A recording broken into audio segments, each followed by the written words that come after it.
Welcome back. We have some really, really exciting guests on today. These two ladies have gone all around the YouTube circuit and taken on several different people in debates, and I've loved watching every single one of them. It is Jazmen Jafar. She is a former attorney, summa cum laude. She passed the bar, and then she decided to change career fields, and we're going to go into that. And we also have Farha, who used to be a lobbyist, and she's come on here, and these guys are, I got to be honest with you guys, one of the things I do appreciate, and I've said this before, is that people will go on these shows, and they won't do any research. And one thing that was really, really enlightening when you and I were on Fresh and Fit together is that you had done a ton of research. And I was like, this is awesome. But I didn't have research to counter your research because I didn't realize that you were going to do that because I wasn't like sure that anyone else was going to do that. So it was really great and really great to have you guys here in Las Vegas, man. I appreciate you guys coming out. Jazmen, I'm going to start with you. Your decision. I'm going through Suits right now. You ever watch Suits? Yeah, I watched like the first couple seasons. Yeah. I'm watching Suits right now, and I'm watching like this horrible thing that like junior associates have to go through. Yeah. And I watched your soft white underbelly interview, and you talked about how like you didn't want to go through that whole thing of working 80 hours a week. And then can you talk about, because I want to talk about this from an economic standpoint. Sure. You were I love this comment. You said you were losing money by going to work. I was. Can you go into that? Yeah. So how law works is that once you graduate, you can go into the private sector, which is where the money is, or you can go into the public sector. You know, if you really want to like help people and like be a public defender, you know, you can do that, work for a nonprofit. But I wanted to make money. And making money, you go into big law, which is like a bigger firm. And that's the culture. The culture is you have to earn your way in. Like I even think the bar exam is almost like hazing, but then that's really, really hazing. Have you ever read King of Torts? You ever read any of the Grisham novels? I didn't. Oh, no. okay, yeah. So so at the time, and I didn't want to work in those kind of firms, so I did like a mid-level firm. So I was making actually a little bit less money, and I actually was waiting to get licensed, past character and fitness and everything.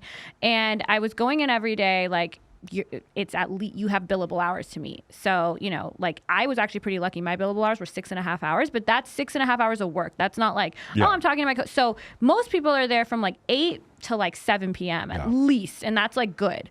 And the whole time I'm just making so much money on OnlyFans, and I'm going in there and I'm not like, I could go live and I could make way more money than the whole day there. So every morning I was waking up, I was going there, I was losing money. And I was like, what's the point of this? Can you, no, I don't want you to say actual numbers, but can you say a multiple of how much were you making more with OF? At that time, like 5x. 7x? That's crazy. Yeah. And then by the time I left, like 10x. 10x. Yeah. Okay. What was the inflection curve like you think for your OnlyFans where it even got bigger? Was it because you mentioned before you were doing debates online? Were you getting a lot of people from this? I didn't actually do debates till afterwards because I didn't want to actually like blow up at that time because I didn't want I would be fired if they found out. So I left earlier. But actually I started making that 10x probably right when I left because I was able to actually be live. I was able to think of how I wanted to. It was more work that got you to that point. Yeah. Okay. But like it was like a minuscule amount of work that made me way more money. Whereas in law, it's very, very like gradual. You're like, trading your time for money. You're training. Yes. Like, I mean, to make the amount of money that I made then, I would have to be a partner at like a very big firm that I would have worked decades to get to. Yeah. And I was just making it right off the bat doing this. Farha, you grew up in upstate New York. Yes. And you were a lobbyist. You work in that career field? No, so I went to college and then I like interned at a lobbying firm, and around that time is when I was like blowing up on TikTok, so I didn't like renew my term there, and then I ended up just moving to LA to pursue social media. At one point you wanted to go to law school? Yeah. Okay. And you just changed because similar situation where you just saw an opportunity to do something different. Yeah, I just felt like the soil for social media is so fertile for me right now. I mean, law school is still definitely on the table for me, but as of like the next 2 years, I just want to like focus on social media. What was it on your TikTok that blew up? What kind of content was it? When I first started, I was kind of doing like just very deadpan comedy, and then that's how I got my first 500K. I was just doing like super, super dry humor. Yeah. And then around the time that like Andrew Tate started blowing up, I wasn't doing this like in tandem with his blow up, but it kind of just coincided in my favor. Is I was kind of doing content that made it seem like I was satiring the red pill, when in reality I was just kind of like satiring like dating conventions in general. But because of his blow up and like Fresh and Fit's blow up, a lot of people then interpreted my like deadpan humor as like a real, not as a skit, but as an actual like scenario with me and a man talking, and thought it was like some sexist podcaster talking to me. So that like also blew me up a ton, and that's how I hit my next million and stuff like that. Yeah. And so you didn't have a decision from a normal traditional job to OF. It was TikTok to OF, or you're still doing both? Yeah, exactly. It was Yeah. already both. I was already in social media, so it wasn't hard to like rip the Band-Aid off to do OnlyFans. To go to OF, what was the multiple? Like, how much more money were you making, like, compared to what you're making from TikTok?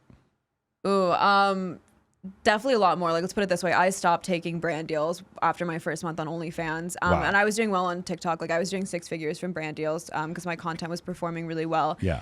But it's funny because people always say like, oh, you sold out by doing OnlyFans. But I feel like that was the first time when I stopped selling out, because before that, you know, I was taking like a bunch of ad deals for like companies that didn't necessarily align for me. But I think OnlyFans is the first time where I'm like, okay, now I can actually like be self-sufficient without, you know what I mean, plugging a company that I would stand for. Do you attribute any of your growth on OF to the taking on red pill content creators and trying to slay them? Yes. You do? Like, For how sure. much, like, can you monetize that? It's hard, but every time I do a show, I obviously get a huge influx. Like Fresh and Fit is a big one. I mean, I think their audience, I think they are the only, because a lot of brands don't work with OnlyFans people. So you guys become our sponsors. Interesting. You guys become our advertisers. I went viral for saying the same thing. We had Stephanie Palomares went on with me, and I've never seen a woman get dunked on harder. It wasn't like you two would have dunked on her. Like, she was saying crazy shit. Yeah. And I'm friends with her, but she was saying some nutty stuff, and I hit her up the next day. I was like, how many more subs you have? She goes, I got 1,200 subs. Oh, yeah. I got 1,200 new subs in 24 hours. Yeah, and then it's not just the subs, because then like all of us usually have like a welcome message. You can unlock that for like $40, and then it just adds up, and then that content is still out there. It's still getting views. Sometimes, like, you know, I think, oh yeah, I got my like little influx from Fresh and Fit, and then another clip will like come from that and go viral, and then more people will find you and find you. I literally go live on OnlyFans, and I have like people in my live comments be like, "Fuck, marry, kill, Myron," da da da. Like, they're like your guys' fans. Like, so one of the funny things that there's guys right now. There's a Reddit article saying that I'm 5'6". There's a bunch of articles saying that I was never in the military, all this kind of stuff. And then there's a guy who like makes videos about me every week, just trashing me or whatever. None of it's true, but every time he does it, I get my sales team hits me up. He goes, "Oh, hey man, you remember that crazy video that was saying that you were lying about your military service?" It's like, we got like 5 new clients from that. Yeah. And it was one of the crazy things. It was also Grant Cardone, who was like, we started making the most money when we got the most hate. Yeah, no, I actually get really sad if I, like, that's like when I post something sexy and all the comments are nice, I get really upset, because honestly, the best engagement, and that's another thing, even the red pillars or the people that watch that don't come to OF, they help your engagement because they're writing hate comments on every single thing I post or every single thing I do, which just tells the algorithm I'm interesting. Okay. So they're like our free interns. So I think where like I'm definitely different from all the other content creators is I have no moral. I'm totally morally ambiguous to any of this. I don't care what you guys do. The difference for me is like I do try to look at this from more of like a socioeconomic standpoint of like what could porn do to people, helpful or hurtful. You guys don't think people need to watch porn. If somebody didn't want to watch porn, you wouldn't have a problem with it, right? No, right. I think she definitely wouldn't have a problem. Would you? Have a problem with people like when they say no fap and they don't want. I had Austin Dunham on, so I had FitX Fearless and Austin Dunham. They're both Miami content creators, and FitX Fearless is like, I have completely stopped with any pornography or masturbation whatsoever, and it's made my brain clear, and it's really helped me. And then I listen to Austin Dunham, and he's like, well, I mean, I can see how sometimes some people need it, and trust me, as a guy who's stationed at Altus Air Force Base in Oklahoma, I can tell you there's guys sometimes that you get into these situations with just no women around, so I totally understand that. And then you listen to Andrew Huberman, and he gives like this he says, there's no morals involved here, but there's some discussion about how this affects the dopamine structure in your brain. Do you have any opinions about this specifically? I mean, I encourage guys to do no fap. I think that's like a great pursuit on their part. I think it's less about the masturbation itself. It's more about exercising discipline in some facet of their life. I think that could be masturbation or waking up at a certain time or just meditating or like healthier diet and fitness. So if the one thing they want to start focusing on to like rip the Band-Aid off is not fapping, I think that's amazing. But I don't think porn is inherently worse or more damaging than like any of the other like vices that people indulge on a day-to-day basis. So I think the complaint is this. So like, for instance, with video game playing and gambling, there is like some level of skill there in those two vices. But when it comes to alcohol, pornography, and drugs, there's no effort being exerted where you're watching people have a threesome. Does that make sense? Unfortunately, like the science on this is not like, there's a reason that they've added gambling as a behavioral addiction in the DSM-5, but they've rejected porn multiple times because the evidence is just not there. There's Nicole no consensus. Nicole Prousey at UCLA does the neuroscience UCLA has done really great work on this, and they're not finding it. Like even with TV and obesity, the number of hours that you watch TV is correlated to how obese you are, but they can't find anything with the number of hours you watch porn or how much you watch porn. The number one predictor of whether or not you're going to have issues with porn is something called moral incongruence, which is how you feel your attitudes towards the porn porn if you feel like you're being like those. So when you see things like that, I'm just not seeing.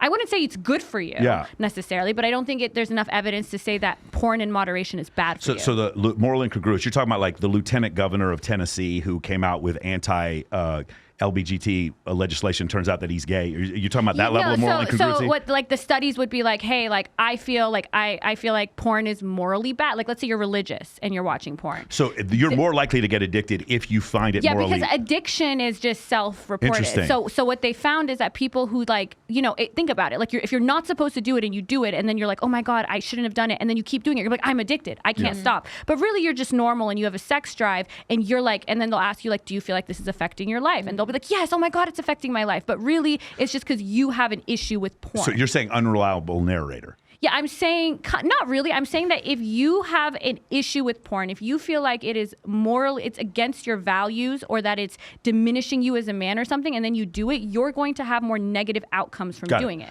But someone can be addicted to porn, just like they can be addicted to alcohol. You can be addicted to potato chips. Right, correct, but you can be addicted to porn is what I'm saying. It's not like alcohol, though. That's the difference. That like it doesn't affect your brain chemistry in the way alcohol does, which is why it's been rejected by the medical community. But it's like shopping. Can you be addicted to shopping? Yes. So rather than just calling it like a stark psychological disorder, in Evolution of Desire by Dr. Buss, he goes off in this concept where when men looked at images, non-contextual sexualized images of other women, they start to find their partner more and more lacking.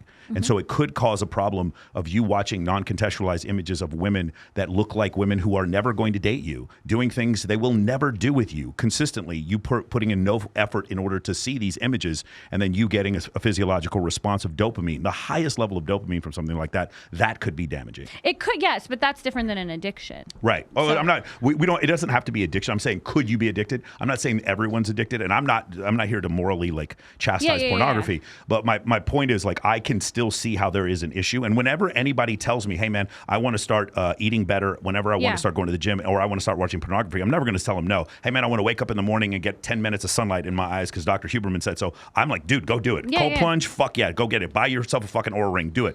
I'm always for that. But like, I think where I've heard you push back is like, now you're acting as if pornography is the same thing as like stuff with children and fucking like, crack addiction. And you're like, no, this is not the same thing. It's not the same thing. I would put it in the same, like you can have an addiction to like shopping. Like I would put it in that, like it can impact your life negatively. It can impact your relationships negatively. What they found, for instance, is that when both partners are okay with their partners viewing porn, then it doesn't seem to impact. It actually helps. Yeah, it helps it. It helps so it all depends on you and your individual situation, how you feel about porn. If you have any moral issues with it, I know that's not what we're talking about here. But if we're going to be talking about the science is just not there to say that this is addictive in any way. Yeah, not addictive, but like so for instance, Dr. compulsion. Huberman talking about dopamine and testosterone increases, but without human contact. And you start to learn, like through operant conditioning, after a while, you start to get to the point where it's like, I am getting these dopamine releases without touching a woman. And it could change the way you program, you wire your own brain. And the neuroplasticity being more malleable below the age of 25, meaning people from like, I listened to one guy talking to Huberman, he was 11 years old when he got addicted to porn. 11. And like, when you think about the neuroplasticity of somebody who's 11 years old, and I'll be honest with you, I'm just going to be, first time I'll just admit this. I grew up in Texas. You guys know they have more breast implants there than any other place in the country. I haven't dated a woman without a boob job in fucking 20 years. The women I date look like women in porn. And like, I'm to be honest with you, like growing up looking at Playboy and then later going to the Playboy mansion, I think it affected my dating habits. I absolutely do. Of course. Yeah. And you can have a bunch of anecdotal experience, but there's a reason they haven't, like, because they've done, like, people are like, oh my God, it's caused erectile dysfunction. Then they did huge meta-analysis and they're like, oh no, actually anxiety is the #1 predictor of erectile dysfunction. So porn, the 3 biggest things that make you most likely to be addicted to porn is moral incongruence, anxiety, depression, like, and then actually narcissism. So there's like all these things that they're finding. And yes, I'm not saying porn is for everybody. If you're already depressed, if you're already socially secluded, then that's different. But I would feel like, just like alcohol, the majority of people are able to use alcohol in a way that's, conducive with living a happy, healthy life. And same thing, if you're watching porn 10 hours a night, I would say no. Yeah. But if you're doing it, every now and then, like you're getting a beer every now and then with your friends, I don't think alcohol is damaging to you. I had Bilzerian on in here a couple times. He's a good friend of mine. And he was talking about this one issue where it was like, he would get to a point where nothing tasted good to him, nothing was exciting to him. He had what's called dopamine fatigue.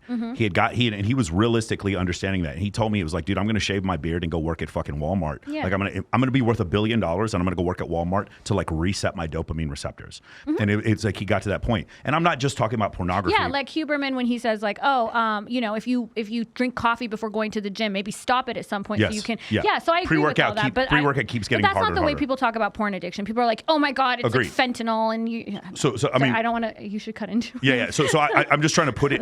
That's what I want to do today, is just kind of put it in perspective. He talks about it's a pornography. This is from it's Dopamine Nation is the book. Pornography is a potent stimulus. It sets a threshold for dopamine release, but then you drop below the threshold afterwards, and that's when you get people, again, not just talking about pornography, other things where you start feeling like, I'll be honest with you, if I ever get to a point where I have a threesome and afterwards I'm like, yeah, that was okay. I don't know what I'm gonna do. I'm gonna like, my life sucks now. I want to appreciate the fact that I see a beautiful day or have a terrific cheeseburger. I don't ever want those things to get exactly. passé. I agree with that. So same thing. Like if you're and like he said, you're drinking coffee or you're doing something to increase your dopamine levels, be careful with it. Like take back, like just do it in moderation so that you don't mess up your dopamine receptors. But I don't think that's just. Farha, do you have any statement about dopamine and pornography? Yeah, I guess like I see OnlyFans is so different from porn. Like I agree with you. I think porn is overall like net negative. Like I don't see what the advantage is to like going on Pornhub every single day. And I also think the pipeline is a lot more dangerous. Like the average age a boy gets exposed to pornography for the first time is 13, and then by 14 he's already sought out extreme content such as bondage, sadomasochism, rape,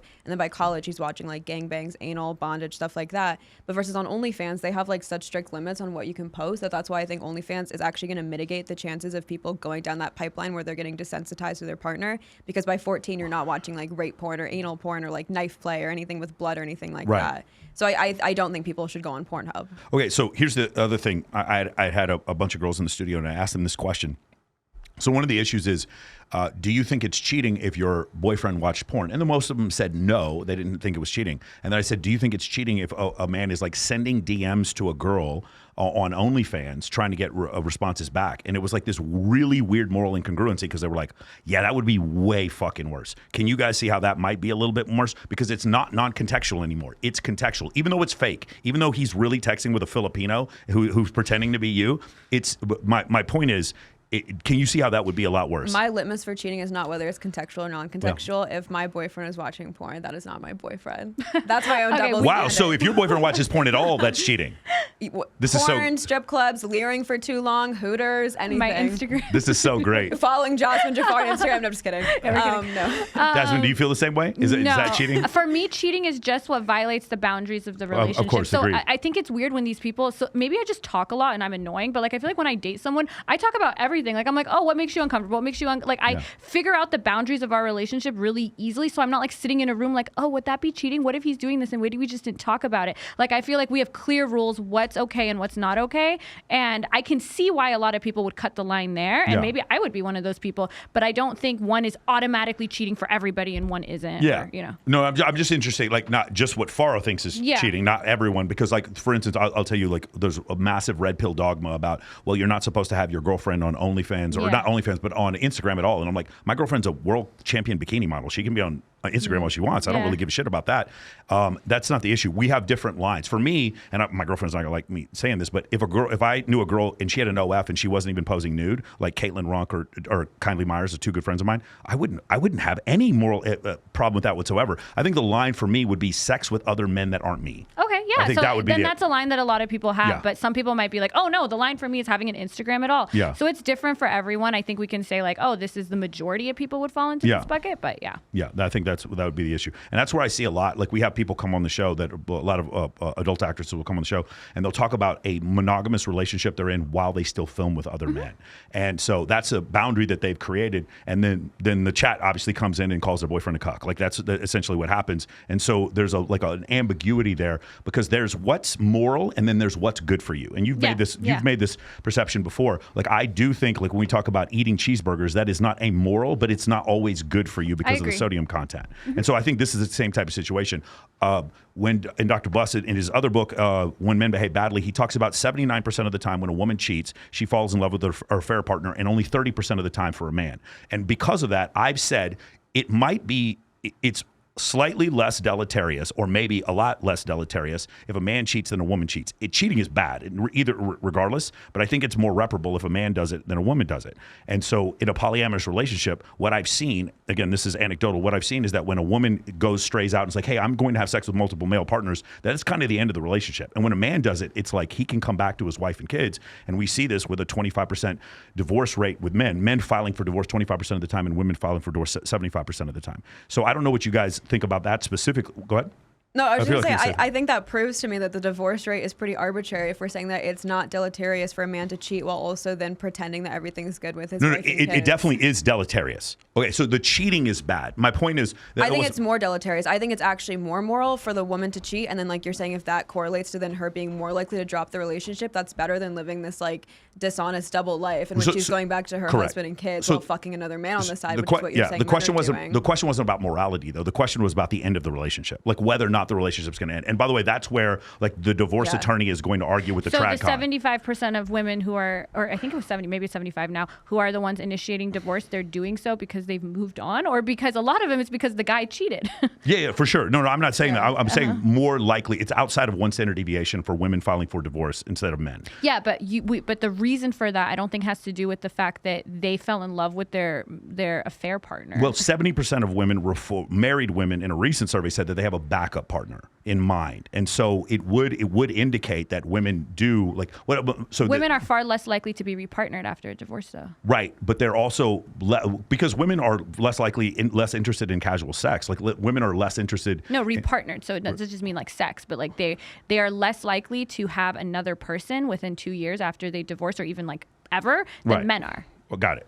I think the point where I was going with this specifically was the concept with dealing with divorce, specifically like the argument between the trad cons and the divorce lawyers, where James Sexton is going to say something to the effect of like, why are you letting these people stay in these bad marriages? Instead, make marriage harder. And then you have Andrew Willson go off and say like, no, we should never ever leave marriages, and anything like no fault divorce is the reason why we're having so many divorces in the first place. So I mean, I just think it's an interesting concept. Where do you fall? Where do you fall? Man, I just really because it's really weird because I'm a Christian, but at the same time, I believe in evolution and the Big Bang. It's one of these situations where it's like, I don't want to tell anybody else how to live their life unless you're touching my kids or fucking stealing from me. I really don't have that big of an issue with it. Okay. Does that make sense? Yeah. And that's what I found. And by the way, like Nicolette Shea, Karen Lee watches my show, right? Nicolette Shea is coming on my show tonight. I'm friends with fucking Madison Ivy. For me to sit there and be like, oh, you guys are morally ambiguous, I'd be the worst person. I'd be the biggest hypocrite in the world to say something like that. So I can totally see You're where one of the we're good going ones, Michael. one of the good ones, I believe. All right. Were you going to say something?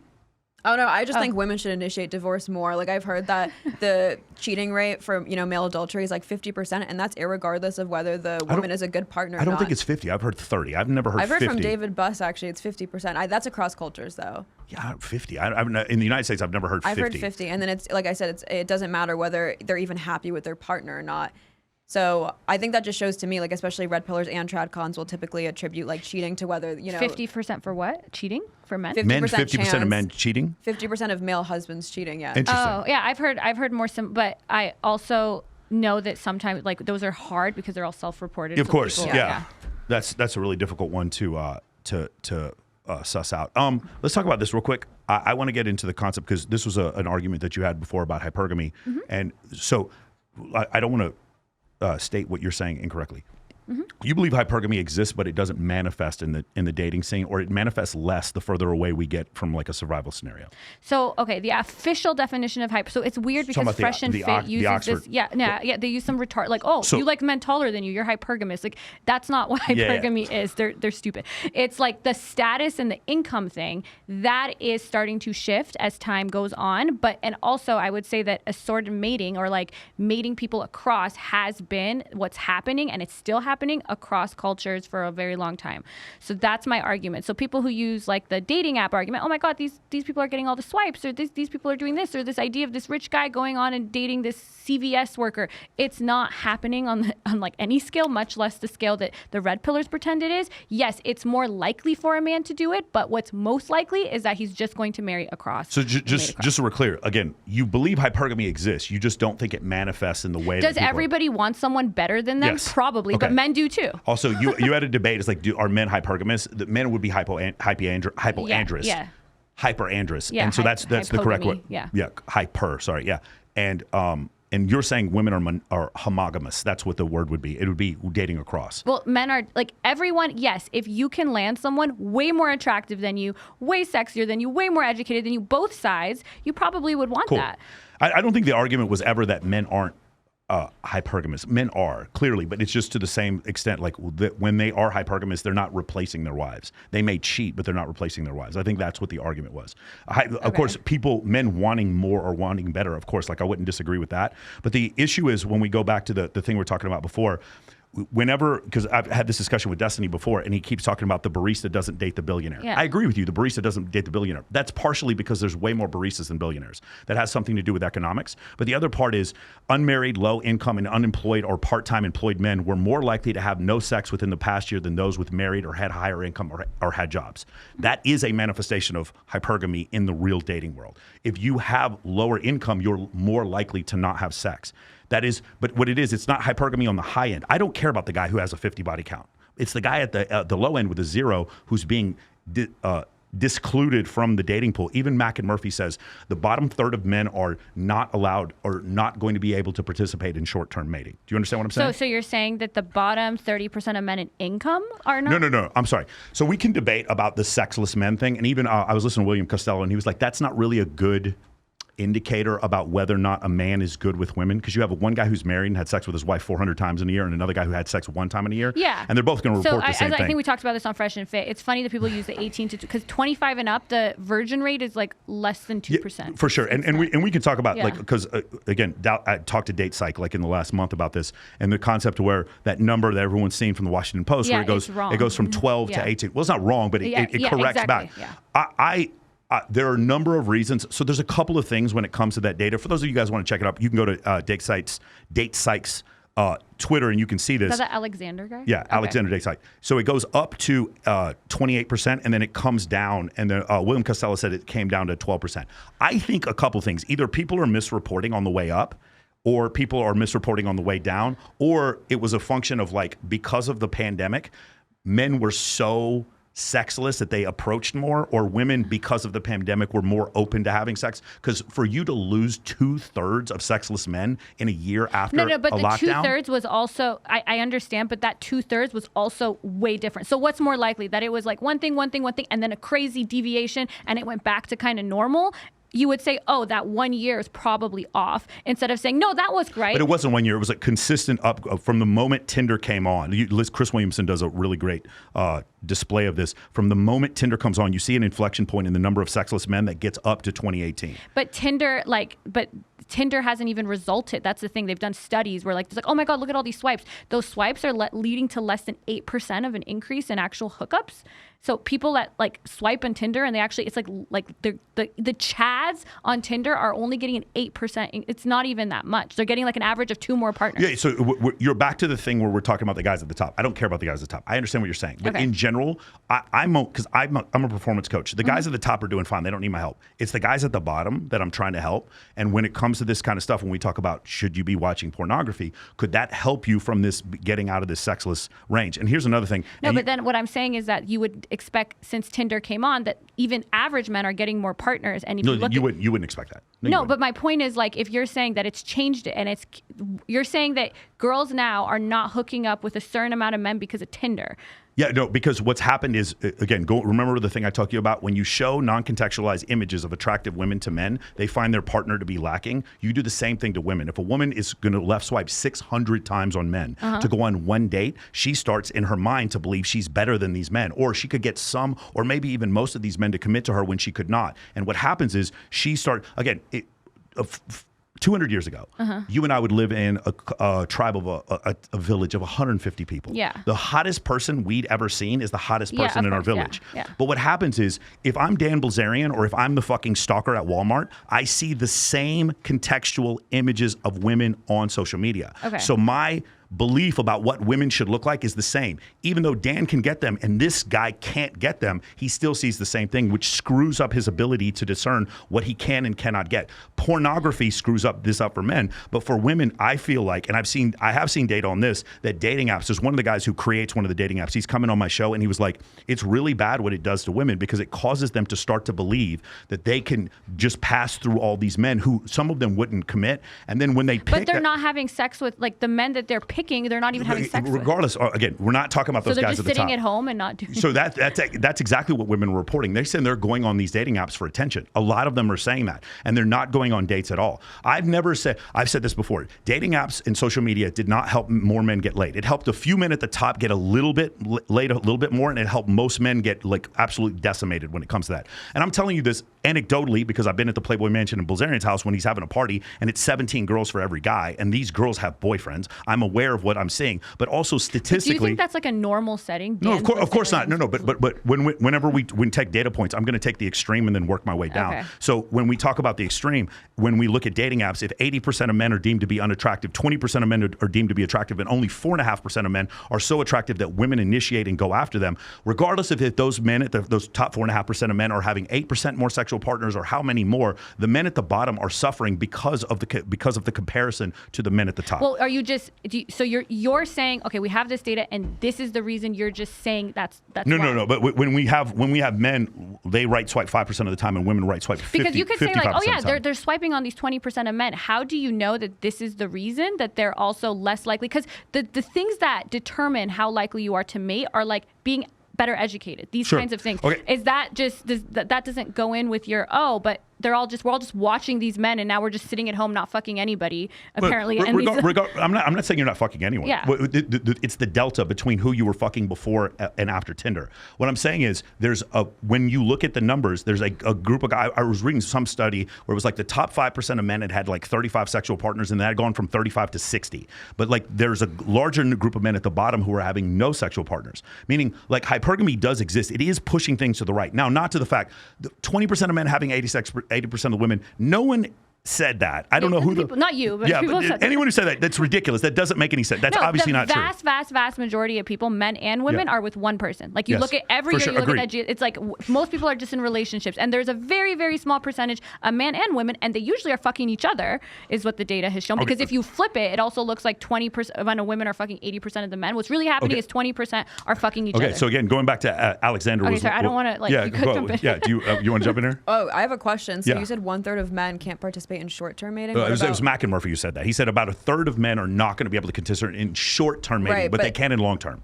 Yeah, so then I guess I don't see what the issue is because, marriage from a tradcon purview, and you're Christian as well, like that's what bodes for actual, like, the best well-being. So who cares if you're not fucking the short run? That's actually probably worse for you. Like you said, that's dopamine overload. So isn't it better to opt out and then eventually get married and then have kids? Like, aren't the betas winning in the long run? So let me be devil's advocate here. Okay. What they're telling me though is I need, because he actually said, oh, this is good news. In long-term dating, things sort of even out. He said what he called familiar environment and an unfamiliar environment. In an unfamiliar environment, women push the ratings that they have for men to the left, meaning guys who are 8s, they call them 5s. In a familiar environment, you start to see things like charisma and social networking, pre-selection. Like a warm space. Yes, warm, like Destiny says, a warm, fuzzy space or warm, friendly space. When you get into those situations, a man who's a 5 becomes a 5 again in the familiar context. What was it? Oh yeah, I remember. So the issue is that I think a lot of guys have, and just I'm a man, so I'm just understand where I'm coming from here, is the idea that I'm supposed to wait for my girlfriend to get done with her short-term dating context to then she's ready to date me in a long-term context. Do you understand? Like I'm supposed to, like what Sheryl Sandberg said, in the beginning, date all the bad boys and the fun ones, but at the end, find a man who takes the trash out and thinks that that's sexy. It's like I'm supposed to wait for you to get done with your short-term dating so that I can get you at the end for my long-term dating. As a beta, I would not feel like I'm winning.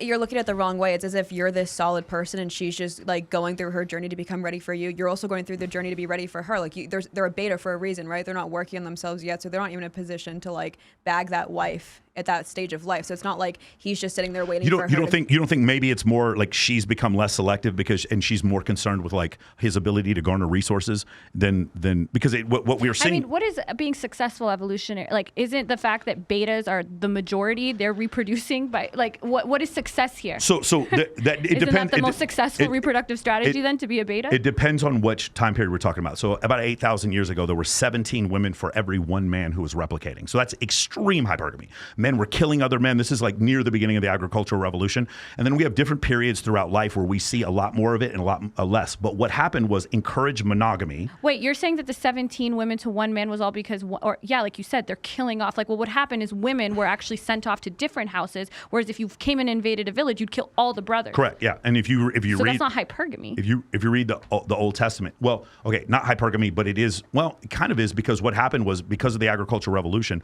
This is the first time throughout human history where one man had more resources than another and could command more wives than another. And so that's where I'm talking about hypergamy. And for the most part, when you No. When we're looking at the genes, though, the reason that the female gene it looks like, oh, this many reproduce is because they were spread out. So their whole gene pool didn't die when they were going into war. You're talking about like in the Old Testament when it says it says the Israelites to kill the Jebusites, the Amalekites, the Canaanites, and then take their women. I never even read the Old Testament. What I'm saying is that how it used to be was that they would be like, okay, all the boys stay, but the women actually go off to their different husbands. For sure. And there'd be 5 sisters. Those 5 sisters would be spread out, and that gene pool would be more likely to reproduce because they're not all dying. All the 5 brothers would go out into war, and they'd get. So you're talking about the disposability of men throughout history. That is probably far more indicative of than hypergamy. I'll give you that. But the issue is when we look throughout history, at that one point we see like Y chromosome of just 7, like one man for every 17 women. Later on, we see throughout history about 40% of men and 80% of women have reproduced. Yeah, that's probably similar to what, like, it's probably a little bit of both, yes. I would say. We have seen throughout history polygynous societies. But anyway, that's not the point. Yeah. That's not the point I'm trying to make. But the thing is, when we go through the concept before, hold on a second. I'm sorry, I lost my train of thought here. Sorry. But when we're going through the concept of hypergamy, the point I was trying to make is that when on the low end, there's women who are not selecting for men because they make less money, which is hypergamy. And on the high end, you're like, well, the barista's not dating the billionaire. And it goes back to a 2016 essay from Dr. David Buss, and then later on, the Book of Boys and Men by Richard Reeves, where he goes off and he describes as women. The Oxford definition for hypergamy has nothing to do with height. You're correct. But in that definition, they talk specifically about socioeconomic, so education and income, right? As women become more educated and then have more income, the pool of men that they can choose from. Remember, Rihanna's worth $100 million and dating a billionaire. The pool of men that they get to choose from becomes less and less.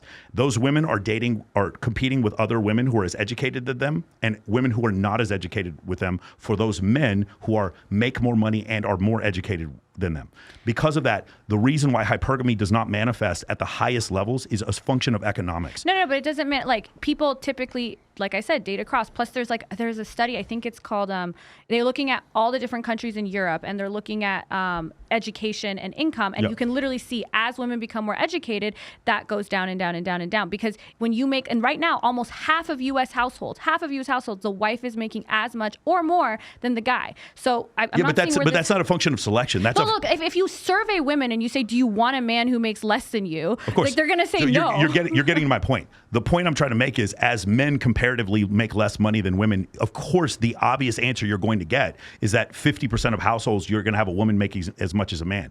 The point I'm trying to make is that what happens eventually is women want to marry someone, and they're going to end up settling because they end up not marrying the person that they wanted, because economically, there just aren't enough guys. Again, 6 feet tall, $100,000 a year. It's 0.17 times 0.14. It's 2.3% of men. So if you look at that, how many baristas are there compared to the 2.3% of men? The numbers won't match up. Yeah, but it's the same thing. If you ask men, do you want a girl with double Ds? They're all going to say yes. But Totally then their fine. wives are going to have B cups. Like, that's not what they're actually doing. Yeah, I actually think... I care about what they're doing, not what they feel like they want. So going back to the original thing I said, you don't deny hypergamy exists. You just deny that it manifests. And hypergamy, it depends if you're saying that people want, like, if is a guy hypergamous because he wants a girl girl with nicer tits than him. Hypoandrous, yeah. Yeah, or like, But hold on. Yeah. Here's the reason why it's different. Because me being stronger than you, like, okay, so let's get one thing straight. Because I know there's a clip that Myron said that went viral or wherever, where he goes, you want a man who's stronger than you and smarter than you and makes more money than you, etc. That is not a definition of hypergamy. I agree with you. Some of it is, but some of it isn't. The reason why that's wrong is because hypergamy is not a comparison of men to women. It is a comparison of men to men. And that has been my whole point. On dating apps, it is a comparison of men to men. When you choose men who do not have sex with that have a lower income, that is a comparison of men to men. And when you compare men to other men, like you said before, would you want someone who's taller or better? Of course you would. But the difference, the point I'm trying to make is, it's not that they're settling because hypergamy isn't a thing. They're settling because they have no fucking choice. Because 60% of college graduates are women and they're making more money. They don't have a choice. Okay, so all women really care about is, and all people care about is having resources, right? So now that women have their own resources, this is something they care about less. If in that same book of Boys and Men, Richard talked about how there's that dating app study with Corinne Lowe, where they're putting people's faces and they're putting women's faces, and when they make more money, men are rating them as more attractive. People want resources because they're broke. No, people. Because the men are broke. And then the reason women wanted that before is because the women are broke. Look, on our end, I'm making millions of dollars a year. I don't care how much my guy makes because I have plenty of resources. I don't need a man to acquire resources. Yes. And this is what's happening. Everyone wants resources. So when you have the resources yourself, like I do, then I don't give a fuck. Men who have all the resources, they don't care how much their women makes. In Dr. Buss's 89 study, in all 37 cultures, women were more interested in a man's ability to acquire resources than the other way around. Of course, that's because for a long time, women weren't even accepted into the workforce. But even today, women aren't specifically, I'm not saying, I agree that you don't care. What I'm saying is you don't select for men who are poor because they're poor. No, I select for like the traits I actually need. Correct. Like a good partner, a communicator. I literally always say I want I'm in a one-sided open relationship where I'm the one that he's closed, I'm not. So it's completely flipped. The one who has the resources is usually the one who's like, oh, I don't care how much you make. No, I totally agree with that. That's definitely true. That's definitely it. Because of your income, you're more in scarcity than he is. I'm the alpha male. You're the alpha male in the relationship. Farha, what do you think about this? I'm going to keep you out of this. It just sounds like there isn't a problem. Like you're saying hypergamy only manifests in short-term dating, but it sounds like... Oh, no, it wasn't a problem. The point was whether or not it exists. Because here's the issue. At some point, I'm not interested in a socioeconomic reform of the whole world. We're not going back to church, all of us together in an agrarian society where we get in arranged marriages. We're not going back there. Porn is not going away, and OnlyFans are not going away. I need to teach men how to deal with the world they're actually in. And in dealing in the world they're actually in, is it better for them to be below 14% body fat than above? The answer is yes. And that is because, and if I sit there and try to act like it's not, and basically what they need to do instead is just like believe in themselves, clench their butthole, gnash their teeth, and read the fucking secret, if I tell them that instead, I'm giving them bad advice. At some point, I need to give them advice. None of us have perfect advice. We're talking about surveys where people are announcing themselves anonymously. We don't know what the truth is, but the reality of the situation is at some point we need to take all these data points. Well, we know what the and truth take is action. when it comes to actual meeting, just not. So what people say they want, I like to look at what they're actually doing. For That's sure. why But my explanation for why they're doing that, why women are saying, I want a guy who's 6'3" and makes $500,000 a year, and yet are dating the guy who makes $70,000 a year and is 5'10", is because that's all that's left. Okay, that's the men who are saying, I want a woman with a really flat stomach and I want her to have double D's, he's settling too for his bum ass. You are never going to have an argument against male hypergamy or male hypoandry. Okay, I totally agree with you. Okay. I don't know why anyone in Red Pill would even oppose that idea. Of course we want hotter girls. Nobody would ever say that. But going back to my original point, the reason why the comparison thing happened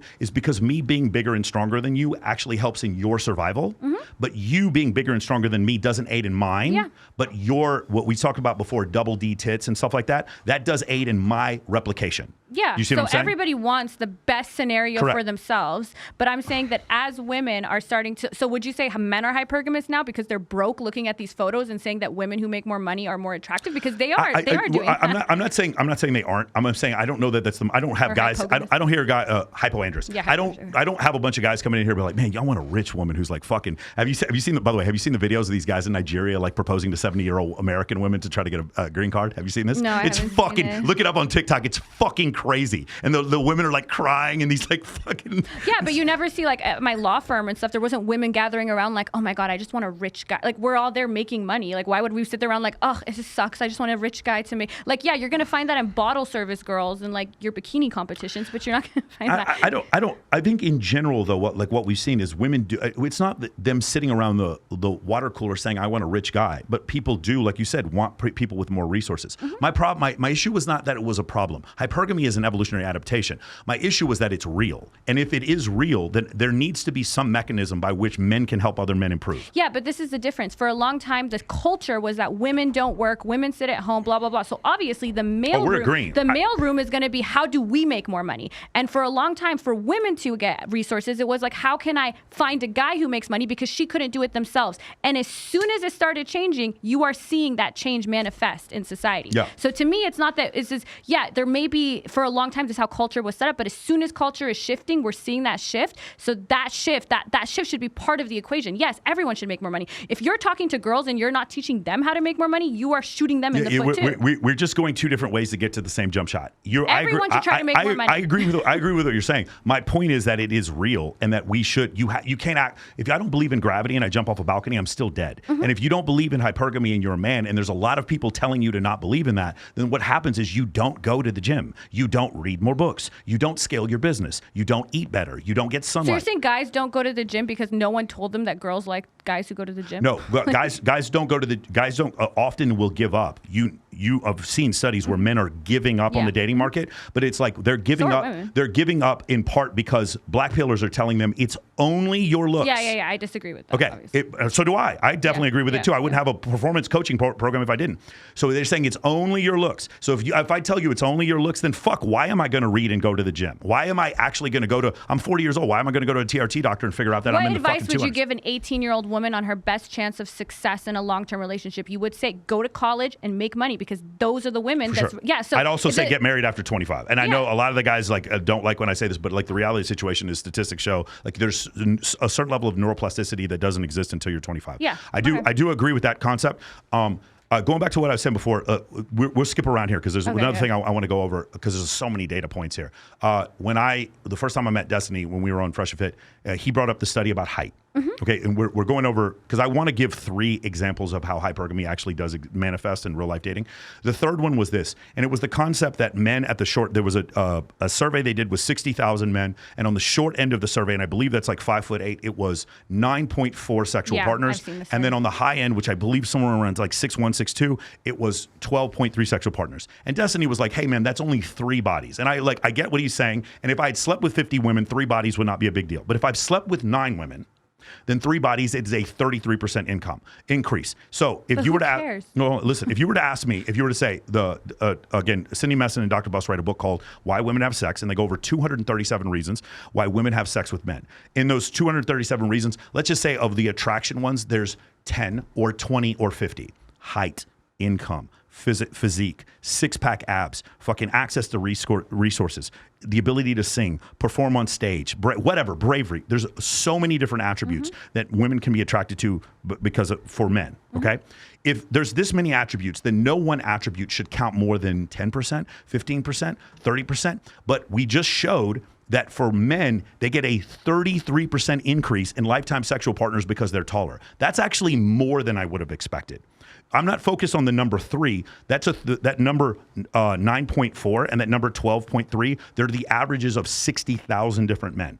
You understand what I'm saying? And the same thing they did with weight, like you saw the BMIs. It was the same thing. I mean, is this like, is having 3 more partners though going to lead to be conducive to you keep getting hung up on 3 partners. Those 3 partners don't exist. Those 3 partners are they're the delta between 2 average numbers in statistics, and a full 1 sigma in. I'm talking about sigma in statistics, not a sigma male. The full 1 sigma is, remember, 1 standard deviation is 68.27%. Half of that is 34%. It's a 33% increase in partners. That is a full plus 1 standard deviation of the number of partners you get because you're taller. Okay. That's actually more than I would have thought. But okay. I actually think that more than proves. So what, like, let's say, but like, is your life improved in any way? No, because you got 33% more partners. We keep going back to improved in morality. My No, point, He's just saying like taller Yeah. guys. Yeah, no, Okay. that we keep going back talking improved in morality. My point is hypergamy exists, and it manifests through poor men having more likely to not have sex. It manifests from women because they are more educated and make more money, have a smaller pool of men to choose from, and it manifests because when men are taller, they have a full standard deviation more women to choose from to have sex with. I'm not saying it's better or worse, and also when it comes to like the number of men who have had 0 sexual partners in the last year, that is such an that survey doesn't really mean anything. Yeah. It doesn't, because having one sexual partner doesn't mean you've solved women. You understand what I'm saying? Anyway, that was the whole point. It's not that hypergamy is bad or good. It's that if it exists, then I can use it as a data point with which to fulcrum men into getting in the fucking gym. Do you understand what I'm saying? Because I think it's really frightening to not believe the other thing. Because here's the other contrapositive of it. Destiny and I agree on the concept that the logistics, or like he says, going out and approaching more people, that's what you said the solution was. Approaching more people is a better way to meet more partners. We agree to that. The difference is he thinks it's more like the 70, 80% of it, and I think it's more like 30 to 40% of it. Do you see what I'm saying? I do think things that deal with status like height and income have way more to do with the number of sexual partners, but sexual partners isn't really what's important. It's the quality of sexual partners. So if we take like a thought experiment, let's take, we talk about suits, Harvey. We'll have a guy, he's a defense attorney who lives in Manhattan. He makes $2 million a year, and he would be a male model if he wasn't a fucking attorney. And then let's take Larry, like Larry the cable guy. He lives in a trailer park. Larry could have the same number of sexual partners as Harvey, but Harvey is dating the 5'11" Ukrainian green-eyed model, and Larry is getting a woman who's obese who already has 6 kids. That's the difference. Yeah, that's true. I agree with that. So because it's assortative mating. Correct. So where we agree is not the fact of like the number of sexual partners, because I agree that's not really indicative. If you're a dude who's really good with women and you've had 6 girlfriends, you're going to have fewer sexual partners because you had girlfriends. Yeah. If you're a guy, if you've been a single for 20 years, you're going to be 300-400 sexual partners. Yeah. Right. So that's the difference. Yeah. Yes, very much so. If you level up, you are going to find partners at your level. So if you're a guy and you hit the gym and you're going to get hotter girls. And if you're a girl and you get, you get boob jobs and you get this, then you're going to get a 33% increase. Let's get her a promo code. MOM Mentoring. So my point was not that about more or less sexual partners. It's that if you want the hotter girl, you do have to level up. That's fair. And that is a function of hypergamy also. Do you see what I'm saying? But it goes both, then. Agreed. I agree that it goes both ways. I've never denied that. Everyone's going to want the best, and the best way to get the best is if you get the best. So this is the same thing. You should tell women who want like educated lawyers, the best way to do that is go to law school. Got it. Not, So to level up, you will get a hotter partner. Either way, yeah. Beautiful. Deal. Love it. There we go. Awesome. That's why. There we go. You guys are watching this. I love it. All right. So going back to that whole situation, the other thing I wanted to go over was the concept of 63% of men and 33% of women under the age of 30 are single. So where's that gap coming from? What do you think? The fact that more men are single than women? About twice as many, yeah. Isn't that because women are sharing more partners, or is that a red pill hoax That's that a I red swallowed? No, so I think it would be there's some answer, and I think the answer is either they're dating men over 30, right, or they're sharing multiple men. There's and I also think more like queer women than queer men. Like uncloseted women, yeah.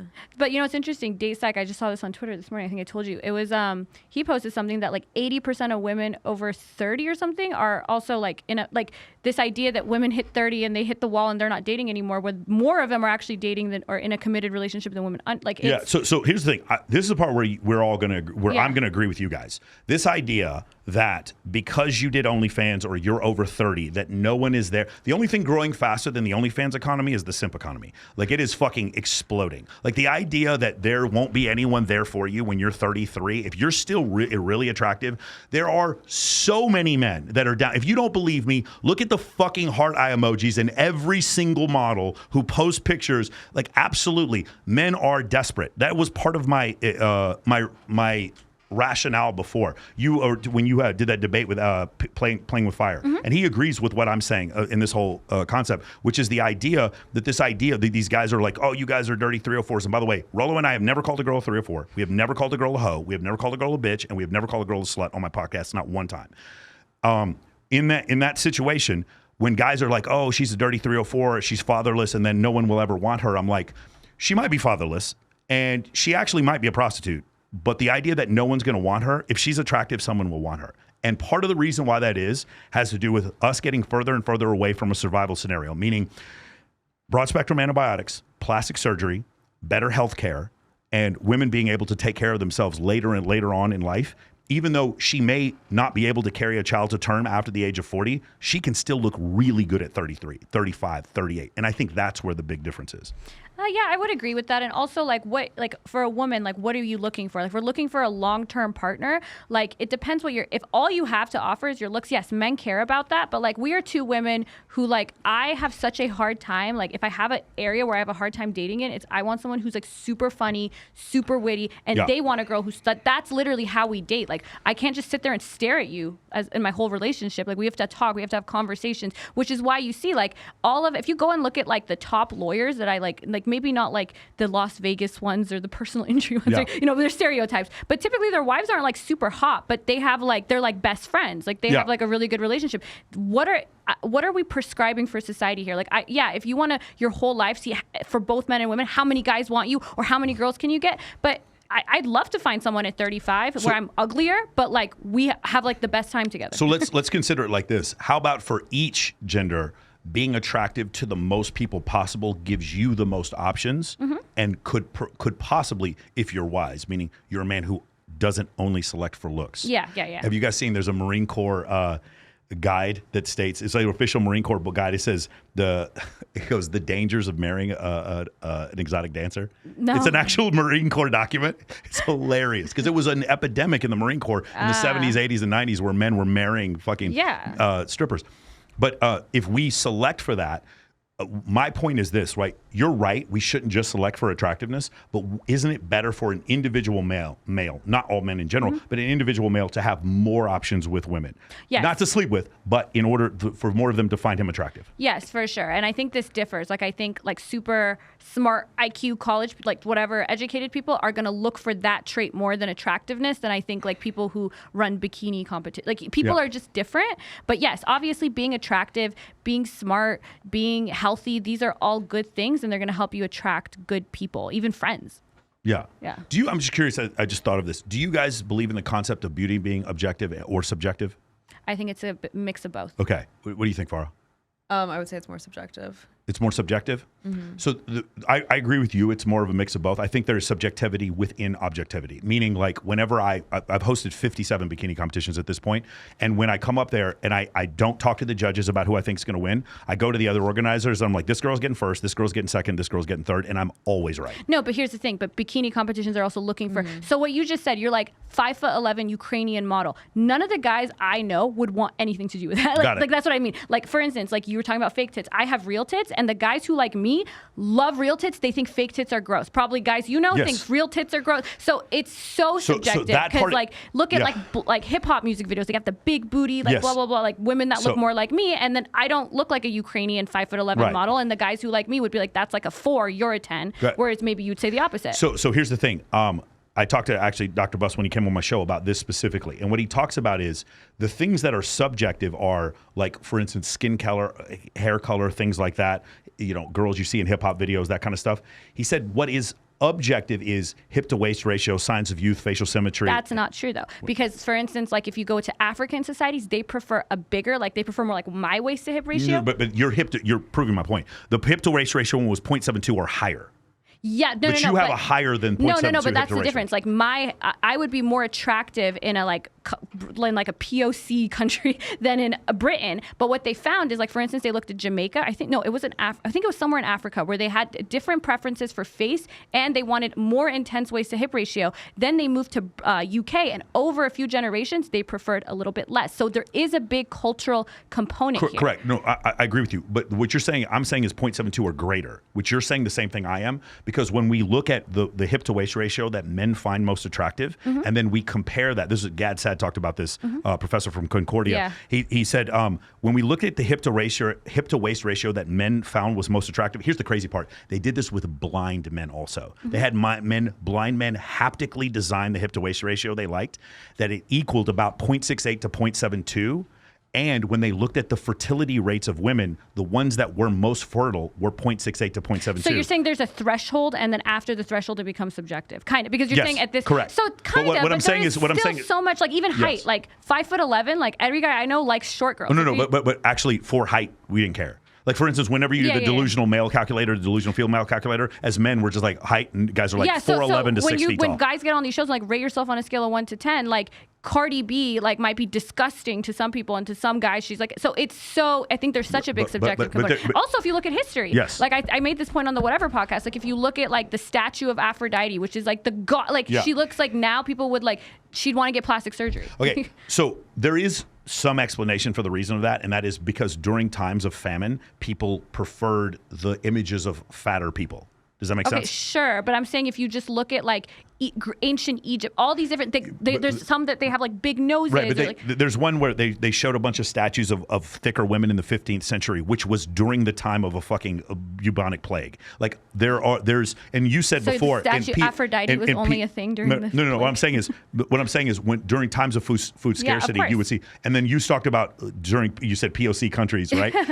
That men wanted women who were heavier. Well, that's a sign that she has food resources. Is like more likely that I'm not going to starve. So we can see that. We've actually seen, there's studies that show that like as men climb the socioeconomic ladder, they want thinner wives. And but that's not the point. The objective point I was saying was hip to waist ratio, that there is one. Okay, meaning there is one. That there is one which is an indication of fertility and clear skin. There's no, like even when I look at Cardi B, or I think Megan Thee Stallion is actually very attractive. When I look at her, I think she's crazy as shit, but I think she's very attractive. When I look at her, it's clear skin and it's facial symmetry.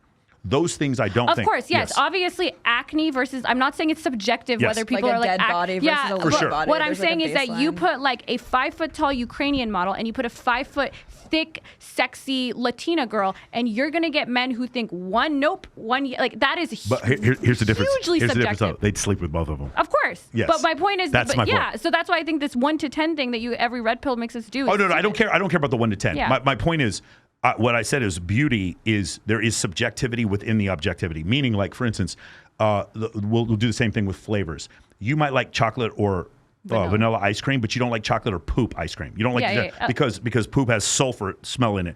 It's within this zone of objectivity, there's this little cone of subjectivity, and within that cone, you'll find. And I think the cone is bigger with the subjectivity. So I think because you're a woman looking at other women, you feel that way. If you were an alien species looking at women, you'd be like, yeah, they kind of all, the really attractive ones. Like, do you guys think that Selma Hayek in Dusk Till Dawn was attractive? Like, we all thought she was attractive. Yeah, of course. That's my point. Like, when you looked at Margot Robbie. Sydney Sweeney looks like she's down.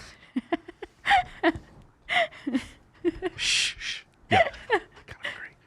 So the thing is, Margot Robbie in Wolf of Wall Street. Yeah. You remember the hubbub? Everyone's like, man, she was so attractive. Because what did we see? We saw a small waist, we saw clear skin, and we saw facial symmetry. But now they're saying she's mid in Barbie. Yeah, because she's older. I don't think she's mid. And by the way, I also don't think she's mid for reasons. I think she's a fantastic actress. Yeah. I actually did not like the Barbie movie and thought she was terrific in it.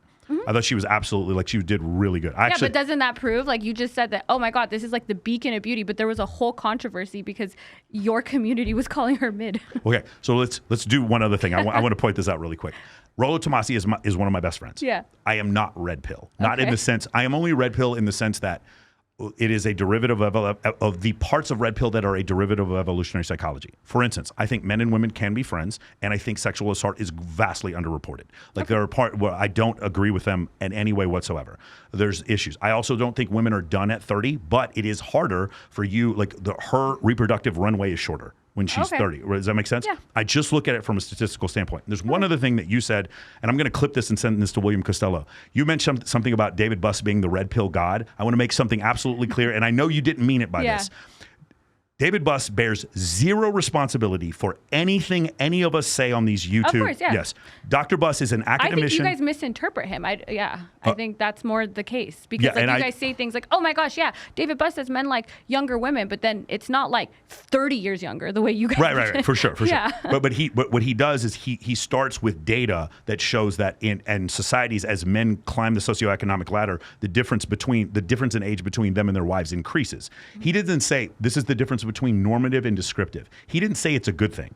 No. He's But just for describing instance, he said like 50-year-olds want their, because he said himself that otherwise the culture gap becomes too much. Like if you're 50 and you're dating someone 20, I don't know what the fuck you guys are doing. Like she's like 10. Like what do you, like the culture, like if you want a long-term partner and you want to actually like have somebody to have fun with, somebody that you're interested in their commentary on the movie you're watching, you don't want a long-term partner that's 16. Unless you got 16 is too young. Unless you guys can find a lot of things that are in common, like SEC football. Like Kylie's I'm a Longhorn and she's there's exceptions. Yes, she's a Razorback. But I will be honest with you, like there's something when you brought up the stat when we were on Fresh and Fit, there's a 178% more likely chance that you'd get divorced if you were 20 years older than your partner. And I'm 24 years older than my girlfriend. I didn't take it offensive. I was like, I need to look at this and see what's going on. And then the thing is, for most men my age, one of the things that's different between most of them and me is obesity. And so, like, for me, I actually use TikTok more than my girlfriend does, right? There's things that are in her age group that are, like, more likely to be something where I'm irrelevant to her that I actually do a lot. But I agree. But I agree that I'm the exception. Yeah. But I am the exception because I chose things like being in better shape, making a lot of money, and I'm actually... And doing things 20-year-olds do. Doing things exactly. I host bikini competitions, and I travel to Jamaica Yes, I do things that 20-year-olds do. I'm going to EDC, like, in a couple of weeks, right? But You're too young for me. Right, mentally. exactly. Yeah. I'm too mentally young for you. Literally. There we go. We got that. We agree. I'm too mentally young for Jazmen. But when I do those things, I do them because I believe in hypergamy. That's why I believe in those. Do you understand what I'm saying? Sure. I mean, like my Kylie sometimes wants me to stay in and like eat food with her, and I'm like, I have to go to the gym. I'm not like you. I'm 46. I can't miss the gym. Yeah. You see what I'm saying? Yeah. So like, but I also don't know if that's great advice to tell guys. Like the most of the men I know that are like interested in reading and stuff. And I was like, how you could get girls just spend more time on TikTok and be dumb like a 20-year-old. I feel like that's terrible. Advice. We also we pick audiobooks together and we read them. That's a good idea. So she may be like, but like for instance, like someone like if you're a guy who's like 34 years old and you're like in law school, you're really smart, or you're like you'd probably like someone like me or someone like her versus like, oh, you know what you should do? You should appeal. I'm not saying this is your girlfriend, but you should appeal to if you want a 23-year-old, just dumb yourself down to 23-year-old level and like watch The Bachelor and watch like stupid shit so you can be like them. Yeah. I feel like that's not chick flicks. You know what I found that it's kind of this is just more like my coaching is that you find things that are intellectually stimulating, but you make them interesting. Like evolutionary psychology is something that even if you don't understand the concept, the idea that all of our proclivities aided us in survival at some point, that's cool. That's a cool thing to talk about, even if you're 19 years old. And so I think, I mean, I found it to be interesting. The other one that I found is astronomy. I have a background in physics. I actually did not study psychology in college. I studied astronomy. And when I talked to, the first conversation I ever had with Kylie was like, that's Jupiter. She's like, shut the fuck up. I was like, no, that's Jupiter. It's like, how could you know that's Jupiter? I was like, well, because it's the brightest star. It's on the ecliptic. It's brown. Like, I know it's Jupiter. And that one's over there is Mars. And she looks at her friend. She's like, this fucking moron. There's no way you know that's Mars. I'm like, well, yeah, it's red. I can tell that it's Mars. And she was like, she was very fascinated by the fact that I took something that normally would not be in her sphere of influence, and then I made it interesting. Does that make sense? That's true. But also, don't you want like someone who can do that back? Yeah, she can, but it's in very different things. She might be able to, but a lot of 20-year-olds, if you're cool, like I'm like that too. Like I love like learning about animals, and I'm like the weirdo who watches all the animal stuff on the evolution of animal stuff on Netflix and stuff. So like if I was let's say a guy and I was trying to appeal to a 19-year-old, then I'm just like, oh, I can use this to get her to have sex with me, but I don't actually want to chill with her. So here's the thing. There are two different things that are going on here at the same time. One, you are correct. It's more difficult when there's a massive age gap, and two, as a man, if you do want someone younger, there are things like I recommend Blue Planet. That's a great example. Amazing. Yeah. Oh, you and your girlfriend watching a Netflix special together like Blue Planet, or getting addicted to Game of Thrones, House of Cards, or fucking House of the Dragon together. I think that's a way for you to connect. And the other one is like sports and athletics. Her and I are both very like into sports. Yeah, you can find certain. But there's a lot of like 20-year-olds who are going to be like, I don't want to watch Predators. I want to watch, Yeah, I did have her watch Predators. She liked it. It was good. Yeah. Farha, I want to ask you a question because we got away from this. Your initial, so you said because I want to talk about both of your families. Your family came from Iran, and your family, where do they come from? They're Indian and Saudi. Okay. Did you, when they came over, did you have an issue initially? Did they have an issue with TikTok? Like, what was your upbringing like? And then later on with OnlyFans? Yeah, so when I started my TikTok, like I said, it wasn't vulgar at all. Like I was doing comedy, but my mom was so averse to me doing anything where I'm putting my face out there. I can see you doing deadpan comedy and it being fucking hilarious. I can absolutely It's theater on my, yeah. So it actually like caused like a huge rift in our relationship for like several months. Yeah. And it had nothing to do with like promiscuity. Like people always assume that OnlyFans caused a rift in my family, but it was just social media in general. But her main fear was that I was like shooting myself in the foot financially because it would like ruin my job prospects for no reason. But like actually once I started making money off social media, then it like completely repaired our relationship. So the OnlyFans wasn't like a big problem for my family. Yeah, got it. So from that point on, like was it, so it was a difficult transition initially, and you said that it was better for them when you got off social media? No, I once it became financially sustainable. Oh, so that was the thing that changed it for him. Yeah, because when I started social media, I was like 21, a senior in college, and they were worried like you're not going to get to law school if you're putting yourself out there on TikTok like that. I've heard this story before where girls are like, their dads are upset until you buy them a house. Yeah. And now and the dad's okay with it because you just bought them a house or a car or something like that. That's interesting. Okay, cool. And then from there, do you go back to upstate New York? Is Los Angeles full time now? I live in Miami. Oh, you live in Miami now? Okay. Yeah, no, I visit my parents, yeah. Are you in Miami because of the streaming, because it's easier as a content creator? Yeah, I think LA is pretty dead. New York City is pretty dead. I feel like Miami is the new hub. Yeah, I remember. Do you guys remember when Zerka got in that fight on the street in Brickell? Do you guys remember that? That was literally the day we did Fresh and Fit. That's It the only is. reason I knew about it, Yeah. because I was wondering why you and Rollo were just like doing the fight. Yeah. Like why you walked in. Yeah, it was pretty funny. That corridor right there in Brickell between, like, say, Hyde SLS and then what's it, Panorama Tower, like that little corridor right there. Every streamer, is like walking. It's like Aiden Ross and Destiny, like they're all just like walking around. It's one of the craziest things I've ever seen. We don't have anything like that in Vegas or in LA. Yeah. Like in LA, they're like you're tens of miles apart, but it feels like every streamer in Miami is like right there in this like 1 mile radius in Brickell. I don't know. I don't live there, so I don't know. Yeah, it's pretty crazy. You chose Arizona. Yes. Why is that? I like quiet. So I like quiet. I literally live in like a retirement community, unlike a country club in mountains. So Miami wasn't the vibe. LA wasn't the vibe. I wanted to be somewhere warm, but also not have like the issues of LA traffic. It was just like the most convenient. I like retirement community-esque place. Agreed. Yeah, Scottsdale. If they nuked Vegas, that would be the first place I would. Yeah, it's so good. There's no humidity. You can no humidity. It's lush. You can do like ups. It's nice. The idea of having a party and your friends can come over and park. Like when I lived in LA, I was like, yeah, you can't park. Oh no, I can't. You're a guy. You can't be my friend because I can't go to a club with you because you're a guy. You can't go anywhere. The same thing in Miami. It's like, like in Vegas, if I had, I took 20 of my clients to Excess last night. 20. It was all guys. No issue getting in. If I went to Mr. Jones in Miami trying to get 20 dudes in there, they would laugh in my fucking face. They'd be like, we don't physically have space to put them anywhere in here. So that's one thing that's really different. And then my friends being able to drive to my place and come over and play like drinking games. You can't. But in Arizona, you can do that. Oh yeah, you can have like a bunch of people park. Like it's so easy to get places. Like our downtown, like even if you live downtown in Phoenix, you still need a car because like the grocery, like it's so vast. There's just so much room. Yeah. So yeah, I like that. That is pretty nice. Yeah, I definitely like that. Is there state income tax in Arizona? And there is, but it's so much smaller. Smaller than California? Yeah, California would fuck you. It's crazy. It's 13% state income tax. Yeah, A certain income rate. That's fucking And then for wild. what? For like rundown roads and like, yeah, no. And in Florida, there's no state income tax either. That's probably pretty helpful. Do either of you have accountants that specialize in an influencer or OnlyFans type stuff? Yeah, I do. You do? Mm-hmm. Yes.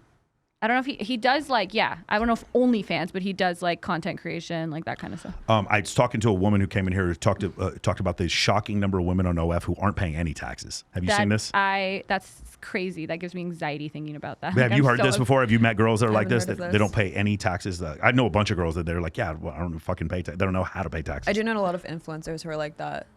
They don't pay any taxes. Isn't it I crazy? did not know that, but that is insane. Pay your taxes, guys. So in that situation, you ended up both getting into, what was the inclination for you to get into OnlyFans? What was it? I was living in LA and it was just so destigmatized there. Even guys I was dating there were actually like, why not just make an OnlyFans? Like it's Really? just like Instagram. Yeah. In LA? Yeah, Yeah. if I didn't move to LA, I don't think I ever would have started it. Like I went to like old money schools my whole life and it was so stigmatized. Like I had a lot of falling outs with friends once I started OnlyFans just because they had such a strong visceral reaction to it. But in LA, like my entire circle was like pushing me to do it. And I'm not saying I gave into peer pressure, but then I realized like, okay, if I'm not gonna be judged for it, I personally don't really have a problem with it. So yeah. Yeah, same here. They try to get me to do OnlyFans. No, but the thing I want to ask you about though is this, because you mentioned something in one of the podcasts you did in Arizona, where you talked about the concept of California, Oregon, and Washington, their progressive policies, because you're a Democrat. I grew up in the Pacific Northwest. Yeah, they overcorrected in some places, like specifically dealing with like homelessness in San Francisco, in Oregon, and in Los Angeles. I would say specifically the way that they're reacting to crime. Yes. More so not homeless is a difficult thing to solve. Yeah. So, but yeah, I do think that. So I think with the crime, streets are less safe in those places.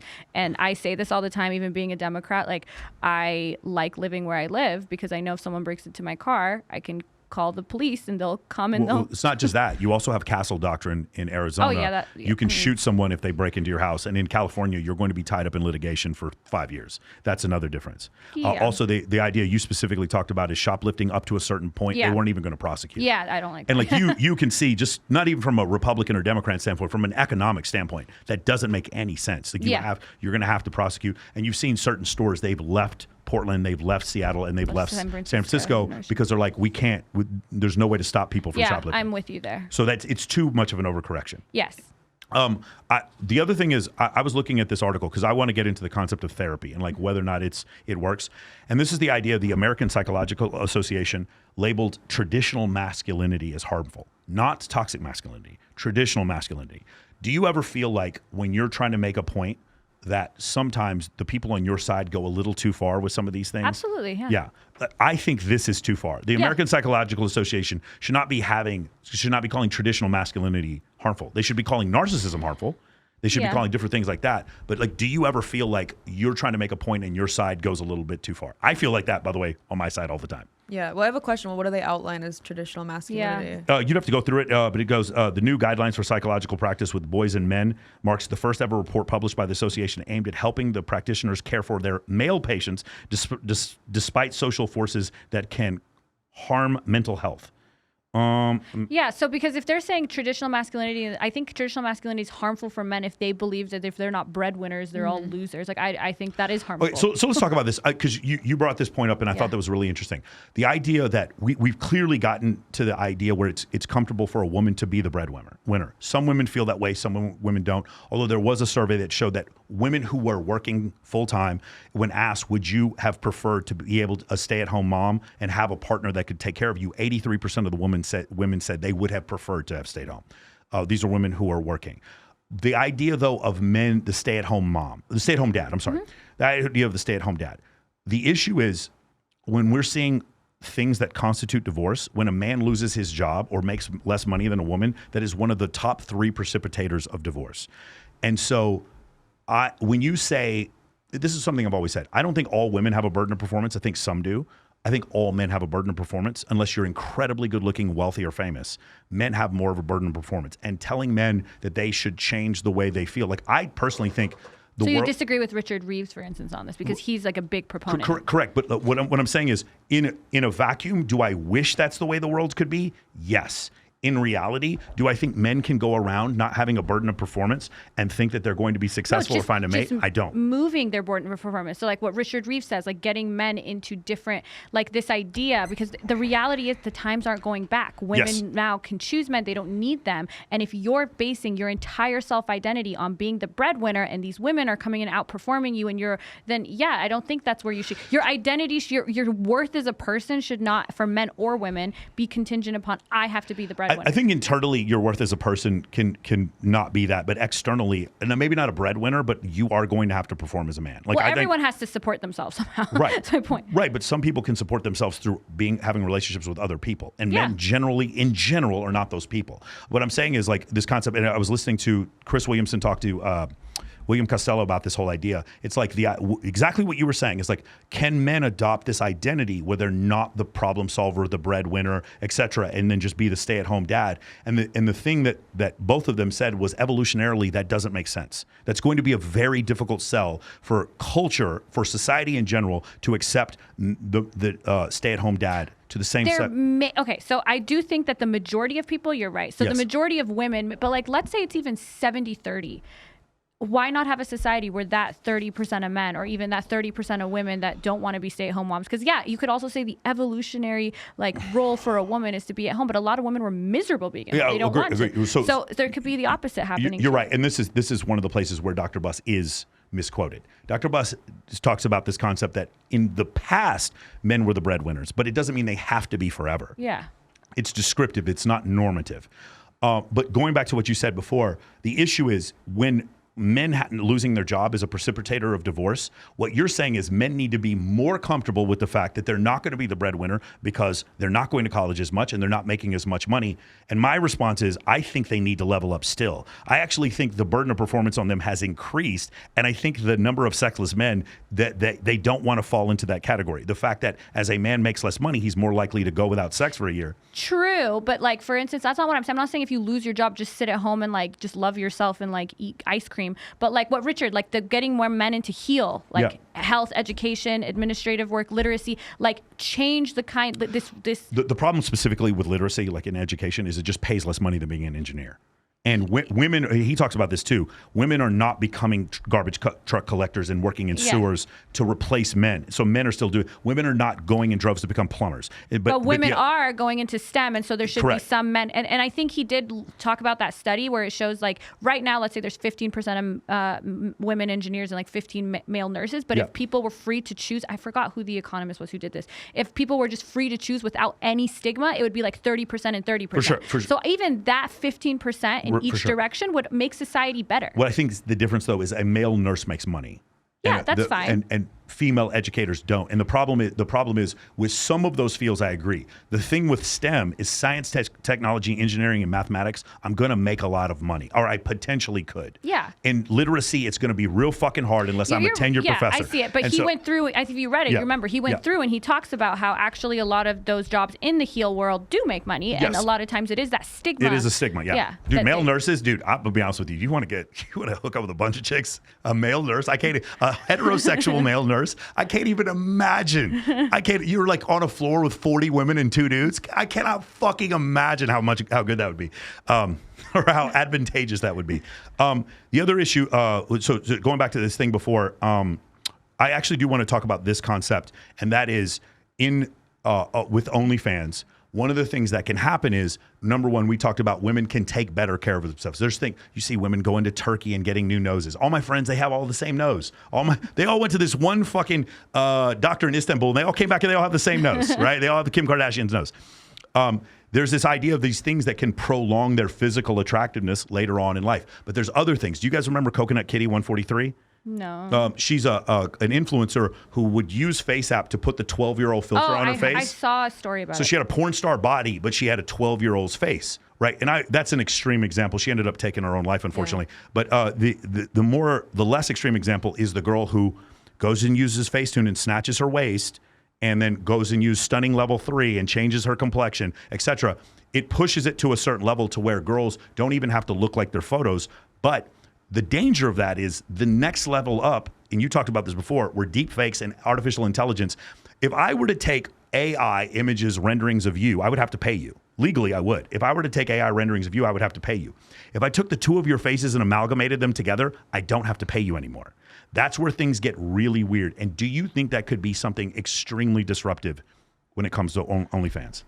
Well, here's the thing. I think part of the reason OnlyFans has taken over in the way it has is because people wanted to see the biggest OF people are the people that have the most personality. I feel like a big part of both of our OF is that people like even though we're fucking annoying, people like our personalities, like talking to them, being a real human, having stretch marks. All those things are why people wanted to see the normal girl next door, the mom of 3, and that has a personality that's like this instead of this perfect, flawless AI image. So yeah, there's a portion of that population that I think might be more interested in that, but there's a lot of OF subscribers that just like the idea of a real woman. What I think what you may be missing, though, is the idea of machine learning catching up to the stretch marks and a girl seeming like a real woman. Yeah, but even psychological, I think it'd be a better sell if they pretended she was real. As soon as something happens in your brain where you go, if you found out Kylie was a robot, would you, that would, you know what I mean? Yeah, it would There's something about, the psychology of this is a real person. I wouldn't feed her as much. I think that's what would change. Something about this is a real woman, that is something that automatically change. Okay, But could you see how people would lose that? Because here's the reason why I'm saying this. Way down the line, yes. Okay. I'm friends with Madison Ivy. And when you guys watch her porn, she appreciates it, but she doesn't give a fuck about you. She doesn't know you. Nicolette Shea does not care about you. On OnlyFans, there's this perception. You said you don't do the girlfriend experience. No, I have several friends who do the girlfriend experience. You know that's pervasive. Yeah, I don't do it. On OnlyFans.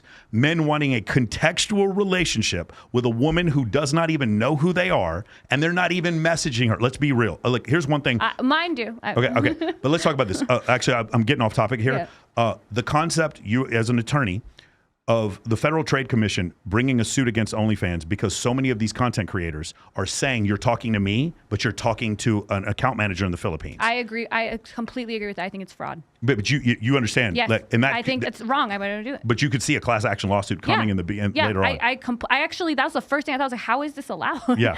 Yeah. So Isn't it crazy? I agree. Like a woman with 1 million subs sitting there messaging back all of them. Yeah, because we have like just even in like your first year of law school, you go through and you have to. They teach you about how like even all the I agreed to like blah blah blah, like all the stuff that they have to show you. Like they have to have a pop up in some cases to say I agree to this, I see, I consent, I understand the terms. So for OnlyFans to not have anything where you understand that you're basically being scammed is insane to me. Farha, what do you think? Yeah, I mean, if she says it's illegal, I believe her. I don't think it's a moral transgression. I think guys are paying for the cyborg experience. They want to believe that it's real. If what you're saying is true, though, that goes back to my original point, which is we can get, and I don't think it's going to be in 50 years. I think it'll be very soon where men will not be able to tell the difference. They'll even know that a woman is fake and an amalgamation of different AI. No, I'm saying that I don't think the guys, if they knew as a chatter, would feel good. I'm saying they want to believe it's real. They want to suspend their disbelief. If they knew they were looking at an amalgamation, I don't think they would get off to it. But they are getting off to it now. Like you talked about that one girl who made 70,000 like the first week when she had an AI. She did the AI. Yeah. So I think there's a market for it. I just don't think it would completely replace this because if you go to those guys right now and you tell them, hey, this is actually a man in Bangladesh, how many of them would keep talking to him? So that transparency matters because if it didn't really matter, then the transparency of the robot wouldn't change anything. I mean, if Kylie's a robot, you'd be like, that's fine, I still have fun, but it changes something. Like I said, I would just feed her less if I found out she was a robot. That's the only difference. I'd still love her. Going back to what I was saying before is the guy in Bangladesh, that is the majority of what's going on now. I agree. I'm but friends I don't with think the guys who run these agencies. That. I don't think they know that. I don't think a lot of the people that get on there know that they're. So you're saying the illusion is the reason that's holding the whole deck of cards up? I think the illusion. I don't know. I really do think once the illusion's gone, again, the reason why I'm saying this is because we've already had the examples of non-contextualized porn. When you looked at the images of the Playmate of the Month, she didn't know who you were. She didn't care about you, and she wasn't giving you a girlfriend experience. Mm-hmm. And so that non-contextualization later on, here's another example. Forget OnlyFans. Do you think that these AI influencers would disrupt pornography, studio porn? Because there's no connection. Well, that's what my point is. Like, there is a group of people who I don't do the girlfriend experience. I'm a 0.01% OF creator. Yeah. I don't do any of that. I barely, because I'm doing all my own messages. It's like you ask me for content, that's all I have time to do. And even that, it's going to take 7 days to get a response sometimes. And I'm still so successful because people like to just sit there and they're not just trying to get a quick nut. Like, I sit on there for an hour and hang out and talk. You know what I mean? So, yes, it's the question is what percentage of men are going to flip over and then how long that's going to take. Over time, but it's funny to me because if you think the number one field is going to be disrupted by AI is OnlyFans, it's literally going to change agree. everything. I totally agree. But once we pass the Turing test, and by the way, when it comes to streaming technology or anything to do with cameras, what's the first field it's tested in? Always. When we look at virtual reality, it's always pornography. Pornography is so. If you looked at the VR headsets at the AVN Awards, they were ahead. They're so ahead of their time every time. Yeah, Gary. But the difference is the thing that people are looking for when they go to OnlyFans is different than porn. So, for instance, lawyers. Yeah. I think actually lawyers are going to be heavily because paying us $500 an hour to write you it'll be legal. The whole thing will turn into legal. It's literally half of the stuff we do, other than the analysis part, which AI can learn too, is they're going to be fucked because you're not actually going to the lawyer because you want to see a real person. You're going to a lawyer because you want a demand letter written. And if an AI can write you a demand letter, you're done. But if you're going to OnlyFans, you're going to Farha, Khalidi, or Jazmen, you want interaction with me. You want to see me. I think your subscribers from a legacy standpoint will be there. I'm talking about the new guys who are coming into this.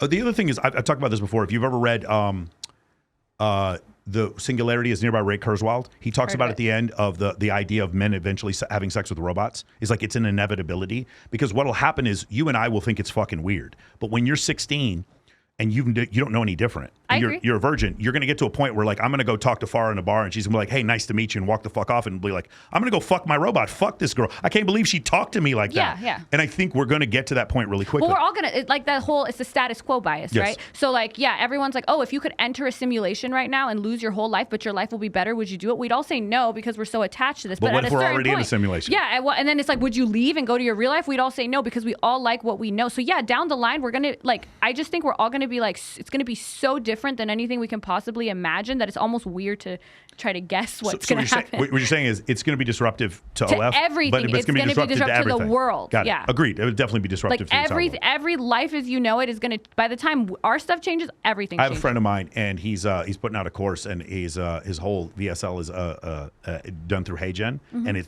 looks incredible. Yeah, like when they're talking about actors that just It's need to show up incredible. one time for one scene, and they're just gonna holograph like AI It's them the rest crazy. of the. Yeah, this is everything's gonna be different. And like, the thing is, if you cover it up with enough B-roll, you can't even tell that he's not talking. It's crazy. even just in 100 years, like you said. Like, I don't think 100 always years. I think it'll be 10 years. No, that's my point. Is Yeah. like there's I do a lot of like sightseeing and going into cool places, and they'll be like, oh, in like 1901, this was the thing, and I'm like, what are they gonna show at like an Apple store? Be like, this is what they used to do, Yeah. or like a regular Disneyland versus like a virtual. Like people are gonna be crazy. You know what yeah. they're going to show? They're going to show this like this creepy cardboard box out in the forest and be like, "This is where we used to put porn back in the 1980s. We used to hide it and go out on our BMX bikes." And be all like, the tourists are gonna like walk by after they paid like money to see this. Like things change crazy sure. fast, especially with technology. So I agree. Okay, something I would love to just do an entire episode with you is the concept of free will. Oh yeah, I don't believe in it. Well, I don't either. So I don't know. Do you have an opinion on this? Have you ever had a discussion with her about this? Actually, we have. I think we talked about like Sam Harris's book on free will. Yeah. So I think I agree with him.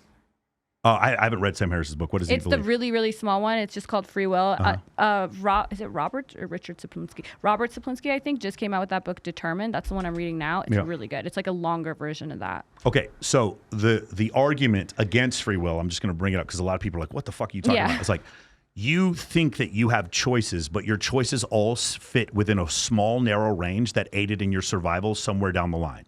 This is why people have a fear of heights. Like you can immerse yourself enough with heights to where you can get over it, but your default setting is to have a fear of heights, a fear of snakes, and an avulsion to the smell of sulfur. Most people are not born liking the smell of sulfur. That means that there was programming in you, just like when a deer falls out of its mother's womb, all of a sudden it can walk on day one. That means there's evolutionary psychology that had to exist in that animal for it to walk on day one. Does it make sense? Already pre-programmed stuff. When they look, it's CAT scans, fMRIs of people, whenever they ask them a question, there's this moment where the thoughts are collecting before the thought is actually. So they ask them, when did you have this thought? And then they actually see that there was neural activity before the thought happened. So you think it was your thought, but you don't recognize that your brain was putting together the thought before you thought it. And then when you talk to mentalists, I had Max Major on here, and he was showing the power of subliminal thinking, like how basically he had this picture of a sun that was drawn right here while they were all over the image, and he was telling these people, close your eyes and draw an image. And like thousands of people drew the image that was there, didn't even realize that they were looking at it. When you think about the concepts of subliminal messaging, when you think about the concepts of everything that we have psychologically had to aid in survival at some point, and when you can show fMRI scans showing that your brain is coming up with ideas before it even happens, and you just realize that we're just hairless murder apes that are fucking subject to stimulus, then it's really hard for me to believe in free will. Saplinski does the whole, even if you take anything in isolation, it doesn't kill free will on its own. But when you take everything, when you take your neurons, your genes, like your ancestors' genes, everything everything, psychology, neuroscience, like there is no room for free will. Yes. Like there's nothing that anyone should actually be praised for or condemned for. Yes. It's really insane. Now, I still do believe in morality. And I still do think it serves a purpose, but I don't believe it certainly serves a purpose. Yeah, if we don't have morality, deterrence, exactly. like all that. Like, of course, you need it. Honestly, I don't think our justice system should even. But the idea of I want this person to suffer because they're a bad person, I think, and it's really hard, even when you know that. Like, yeah, if somebody like kicks me, I'm going to be like, fuck you. Yeah, Like, so I have to like really rationalize it. This is to be an like, it's not extrapolation from the free will discussion, which is the concept. You said this on one podcast. Should people deserve to die? And I don't know that people deserve to die, but sometimes they need to die. And what I mean by that is someone is attacking my mother. At that point, it doesn't matter how I feel about you. You need to die because you're attacking my mother. So there's sometimes like I had, you know, Mike Rashid is the fitness influencer. Mike Rashid comes on here one time. You know, he was running from the cops for 8 years because he shot a guy 7 times in the back, killed him. He was a homeless person who ran into Mike Rashid's house. This was before Castle Doctrine was initiated in Arizona. He shoots the guy. The guy is bleeding out, goes up the balcony, falls out. His wife and kids are inside the house. He's like, dude, I dumped on this dude. As soon as this crackhead goes into my house with my kids, I'm shooting him. Yeah. He shoots him. Then he runs from the cops. And 8 years later, a federal marshal finds him, goes back to trial in Arizona. And they said, because of Castle Doctrine, we can't find you guilty because you defended yourself. Beforehand, even the police officers were like, dude, there's no reason you should be found guilty for this. But this is something that happens. Some people don't deserve to die. I agree with you, but they need to die. And that's one of the issues. And as far as the deterrent rehabilitation, but like in the Old Testament, we're just sitting here trying to punish you. I don't know. Like I don't believe in that. Because if that was the case, then we wouldn't have the death penalty. Because the death penalty is actually a mercy when you consider I'm going to live with schizophrenia, psychopathy. I'm going to even Jeffrey Dahmer talked about he would hear people talking to him. I'm going to let you live with that rather than put you to death. Putting you to death is a mercy in that case. Yeah, and that's, I think Sam Harris says, is you don't get any credit for not being a psychopath if you're not a psychopath. Yes. Like, I basically look at life as just people who are lucky and unlucky. So I think Jeffrey Dahmer was just really unlucky to have the set of circumstances that made him want to eat people. I don't think I'm a better person for not eating people. No, I think you are a better person for not eating people because there is in some place. So here's the thing. Like, for instance, our culture is designed by our biology. Whenever we get into the nature-nurture argument, if you talk to an evolutionary psychologist, they'll be like, you're right. You are influenced by your society around you, but that society was created by your biology.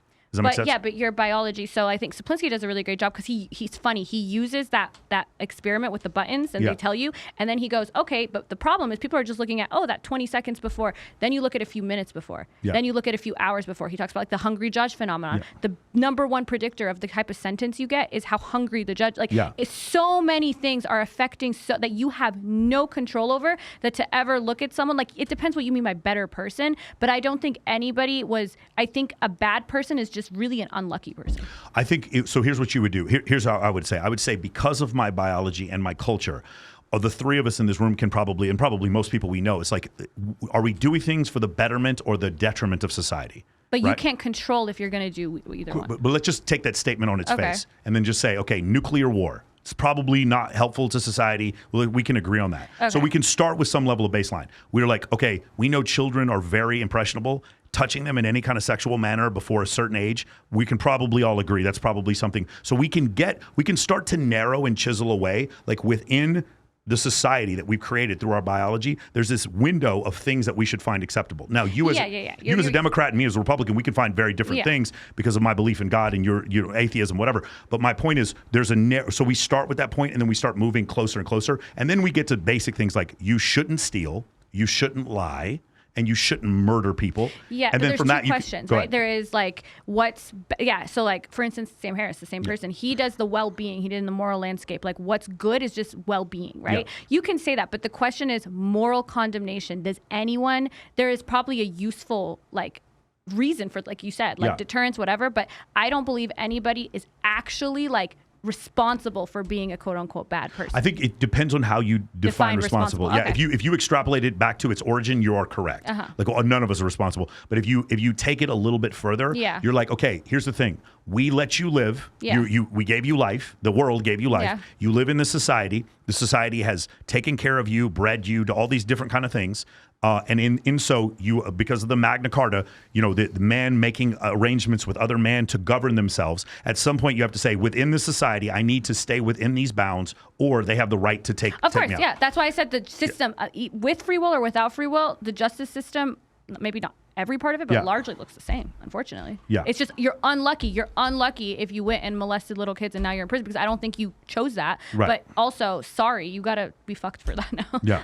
It's still, but when we take on the betterment of society, the person who did that, still the world is better off with them being in jail. Yes. Right. Yes. You were saying there were 4 reasons. One of them was like, the fourth one I think you were missing was the protection of society. Okay. Yeah, like keeping the murderer away. Yeah. So there is keeping the murderer, there is sentencing the murderer to punish him, there's sentencing the murderer to rehabilitate him, and then there's sentencing the murderer to keep him from murdering. And deterring others from murdering. Deterring others from murdering. Yeah, so those are like four different. Yeah. Those are the four different things that happen there. Okay, awesome. I love the if you talk to evolutionary psychologists, this is where it gets really nasty. And by the way, when you talk into Evo Psych, I'm Evo Psych first and not red pill adjacent. This is the thing that's most important to me.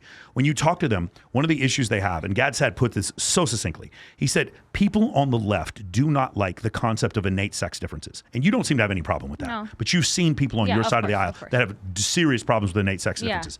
People on the right don't like the idea of evolution. Yeah. So you have this one study in psychology that has probably the most replicatable data of any study of psychology, and it is hammered from both sides of the political aisle. Yeah, and I would say like red pillars, they don't like the idea of overlap in the differences. For sure. And there's a lot of overlap. Yeah. And there's like, no, men are like this, women are like this, done. And that's too simplistic. When you consider, like, I'll give you an example. When you consider Joe Rogan, Joe Rogan on his insignia, it's a picture of an ape, right? Literally discussing, like he talks about hairless murder apes, discussing the concept of evolution. He's had Gadsad and Steven Pinker on there. Why did it take 25 years for him to have David Buss on? And the reason why is because he was getting, like, this is the most underrated player in the game. This is the Paolo Banchero of fucking the NBA. Like nobody, evolutionary psychology to me is so incredibly underrated in the things that it can describe for us if we use it correctly. And we understand that it's describing, but it's not telling us how to live.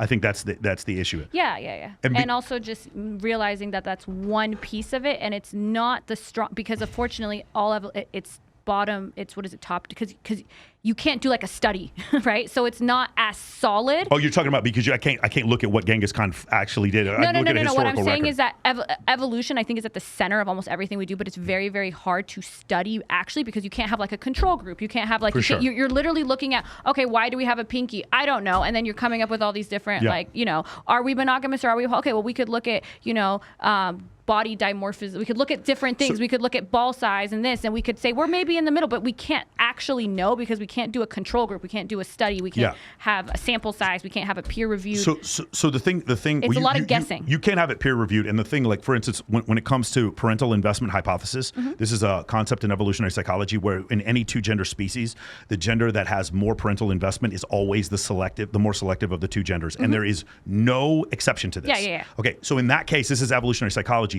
Do we know why this happened? We can guess because of evolutionary forces. Can we prove it? No, because we can't go back in time. But the reality of the situation is, here's where it gets to the point. Like, do you understand gravity is a theory, right? Yeah. I know all the flat earthers, their penises are getting hard. Like, listen to me say this. Gravity is a theory. We've never detected a graviton. Of course, we've detected a boson. We've detected a fucking photon. We've detected the three other fundamental forces in physics. We've seen them. We've never seen a graviton. Gravity is a theory. At some point, I can't keep saying, I don't have enough data. I don't have perfect information. At some point, I have to build a skyscraper and not jump off the balcony. Exactly. And there's as much evidence for evolution as gravity. I'm pretty sure you agree. That. However, there's variety in how like for instance consensus. So like there's pretty much a consensus on why we like salt, why we like sugar, but there's not a consensus on whether how monogamous or not monogamous our species is. There's a lot of different evolutionary biologists, psychologists who are all being like, well, maybe we went on 2 feet at this time, when we stood on 2 feet at that time, maybe we did it because of this, maybe we did it because of that, maybe part of the reason was STDs or this is like there's so many different reasons as to why, and they disagree with each other. So there's less of a consensus on certain things in evolution than others. With monogamy, though, specifically, it's not just evolutionary psychology. It's evolutionary psychology, biology, anthropology, and archaeology. If you look at all of those together, what we find is that we were living in hunter-gatherer tribes. Once we had the agricultural revolution, you had some men who owned more property than others. You started seeing a little bit more polygyny. And then from that point forward, then once we had encouraged monogamy through Islam, Judaism, whatever the religion was, part of what religion did was encourage some level of monogamy. Then the men in the bottom quartile actually got one wife. No. Okay, so you're right. What I mean more is like this pair bonding idea. Like that's even like something that they disagree. Oh, how much of a pair bonding species are we? Compared to other, so there are 5,000 species of mammals, 3% of them pair bond. And compared, like when you think of the deadbeat dad trope in humanity, compared to monkeys or cats, they're not deadbeats. Yeah. Like male parental investment in most mammals is like zero. Yeah. And so compared to them, also here's another thing. We think that men are whores and they just fuck anything. They'll fuck a watermelon, whatever. Actually, if you look at cats, dogs, whatever, they will legitimately fuck anything of the opposite. Cool. Women are more selective than men, but men are more selective than other primates. Primates, other species, other mammals. Does that make sense? Yeah. Yeah. So that's the thing. Like you look at our closest cousins, and there's still such a difference in how we are and how they are, and we seem to be so much in the middle when we look at all these things. Like, okay, we seem to be kind of pair bonding species, but also not. Seems like we're serial monogamous. Like there's so much going on there. So I don't think any of the red pillars who are doing this clear cut. Oh, we're this, we're that. This is how all men are. This is how the I think the best men are just here to spread their gene. That's not true. I think the best description would be it is a lifetime of polygamy interspersed with different periods of monogamy. And whether or not we were monogamous or polygamous, and I think I heard William Costello talking about this, it depends on, so like in very harsh environments, like for instance, Sherpas in the Himalayas, because there were so few women compared to men, you had multiple brothers marrying one woman. So this would be a polyandrous relationship. So I think the answer to your question is it depended on what the survival scenario was. That's true, but also like some of it's just like universal. Like some people say the shape of the dick is because we did used to engage in so hold on, like, there's all kinds of crazy shit. That comes from a book called Sperm Wars, which has been totally debunked. Yeah, that's my point. Sex at Dawn and Sperm Wars, throw the shit in the trash. There's nothing in those books. Yeah, that's my point though. But there's certain things like, okay, did we engage in sperm competition or were we more like gorillas? Or how like so? Bonobos. You're talking about bonobos. Yeah, bonobos actually. Yeah. So there is all this different. So what I'm saying is that it's hard. There's no way for us to test that. It's more like we need to find out more. Right. We need it's like dinosaurs. How can we do a study on them? We really need to find more shit on them. What you're saying is great. That's evolutionary biology. And so there's two theories you're talking about. One is the difference, the dimorphic difference between men and women indicated how much men competed with other men for those women. So elephant bull seals are 10 times the size of the females. And because of that, they murder each other. And in doing so. A tournament species? Yes. Is that what they're called? Tournament species? In killing each other. They actually kill a bunch of the females because they roll over them. Mm-hmm. Have you ever seen them on the beach? I saw that, yeah. And the females are dying. They're getting crushed by the males. With gorillas, they're 6 times bigger than the females. Homo sapiens were 15% bigger than the females. So meaning we were competing with other men, but we're also competing with predation for access to females. And so there's a difference, but there isn't that big of a difference. The other one was the ratio of the body to the penis size. And like the bigger the penis size, the more there was sperm competition, the smaller, like gorillas have like balls actually. Yeah, it was testicles and penis. Same thing with the gorillas. Gorillas were like they were fucking 1,000 pounds with like a 2-inch penis, and they would have sex for like 1 second. Versus chimpanzees. Right. Well, because the gorillas competition happened, it was a physical competition where he would murder another alpha that's gorilla. My point. So there's tournament species, and I forgot what the other one is called, and we seem to fall in the middle. In the middle, yeah. Well, but that's the thing. That's why there's 8 billion humans and 400,000 elephants. Whatever our evolutionary adaptations have, as soon as Homo sapiens picked up the spear, we are the top of the food chain. That's our brains. Yes, because of our brain. But that was the adaptation. Mm-hmm. That's the adaptation that puts us ahead of every other species. Yeah, that's true. So that's the thing. When you consider humans versus elephants, lions, and tigers, we are slower than them. We have less. We take on more damage than them. We're more afraid of pain than they are. All kinds of things. They have massive physiological. Dude, most dogs can outrun us. Yeah. You understand? An elephant can run 35 miles. We're slow and weak. Dude, if you shot an elephant, it'd be like, fuck you. We're not even that cool yet. When I hear about dinosaurs ruling for 150, I'm like, we're such little bitches. Yeah. Like we're probably going to die out. So mammals about 178 million years. Hominids about 3 million years. Homo sapiens about 200,000 years. That's about where we are. That's literally nothing when you look at like compared to like dinosaurs and shit. Correct. 150 million years, I think they rule. Yeah, that's it. Yeah, they were out there for 150 million years. Huge change in subject here. Because I want to get back to this with Farha. The craziest things guys have offered you, because this is something I want people to understand. It's like when we have these shows and people are like, these guys are all simps, and like, no, I keep trying to explain to these men, it's like, you have no idea how many desperate men are out there that are willing to just do whatever. What are some of the craziest offers that you've gotten from people on social media? You said, Manson, once some guy offered you $75,000 or something like that. More than that. I feel like there's a lot of Arab men who have a fetish for Persian women, and since a lot of other Persian women don't want to like ruin their lives and do what I do, I feel like I have the market on them, so I get like a ton of crazy sex offers. Yeah. I've gotten people trying to buy my virginity, but I think they're capping. Like they'll say like, oh, I'll buy it for $1 million, but I'm not gonna like ask for bank statements. So I think they're just saying it to get a DM. So I don't think it's a real offer. That's crazy. I feel like mine are just because they've already like paid so much that I feel like they have like crazy amounts of Farha, money. there's a huge debate about your virginity. It's riveting, yeah. Isn't it riveting? What side are you on? Huh? I'm on the side of whatever you want to do, Farha. What? Wait, I thought the debate was about the legitimacy of it now. Yes. Oh. Do you believe her? Huh? Do you believe her? So I can see how it could possibly be that way. But not because you're not attractive, but because you come off as a little bit introverted. And I know some girls that like, again, have you ever talked to a girl who had a problem with alcohol and she went to AA and she hadn't had sex with a dude in like 3 years? Have you ever met this girls like this? No, I haven't. I meet girls like this all the time. Like they live in LA, they go to AA. My friend CJ Sparks, she's been sober for 3 years, and she introduces me to other girls in her AA meeting, and she was like, "Yeah, I fucked like 50 dudes when I was drinking, then I stopped drinking, then all of it went away." Like if you keep yourself out of those circles, you're just like less likely to have sex. Yeah. I don't know if that she. So can I'm explain saying, her- Farha, like I was saying, maybe that was I'm your in the situation. alcoholic circle. Are you in the alcoholic circle? No, I'm just very picky. She is. Oh yeah. 55%. I don't think that you're a virgin. 55-45. I'm always open to do a polygraph. Okay. She loves polygraph. I mean, you can do polygraphs, but like you can fool a polygraph. That's why they're not No, legally Farha allowed. thinks that No, they but are if the I end all failed it, be all. everyone would be like, "See, it's proof she's not a virgin." So I think Right. if I passed it, people would have. Like to I could expect it. I could show you 2 YouTube videos and you could beat a polygraph. It's not hard. I used to work in counterintelligence. Like it's not difficult. But I'm not So saying how that. do you want to check? Do you want her to? I can't. check her I hymen? don't want to Like, check. No, the do thing it is, under the the thing is, I don't want to check. I want you to be happy. I want both of you to be safe and happy. I don't give a fuck. Like do whatever you want. And by the way, if that is your shtick, good job. Like that was like pretty fucking smart. I wish it was. It's not a good shtick because it rules out that I'm not being fucked on my OnlyFans. It actually probably hurts my OnlyFans, but I've seen girls do really well. She Caitlin- does really well. Yeah, I've seen girls do really well, and they don't do anything like that. It's really one of these weird things where it's like too much guy-girl actually seems to hurt after a while. Like progressively, you get less money per guy-girl video you do, but like having one guy-girl video behind 2 paywalls is like kind of the key with your husband or whatever. Oh, I guess I was going to ask you this.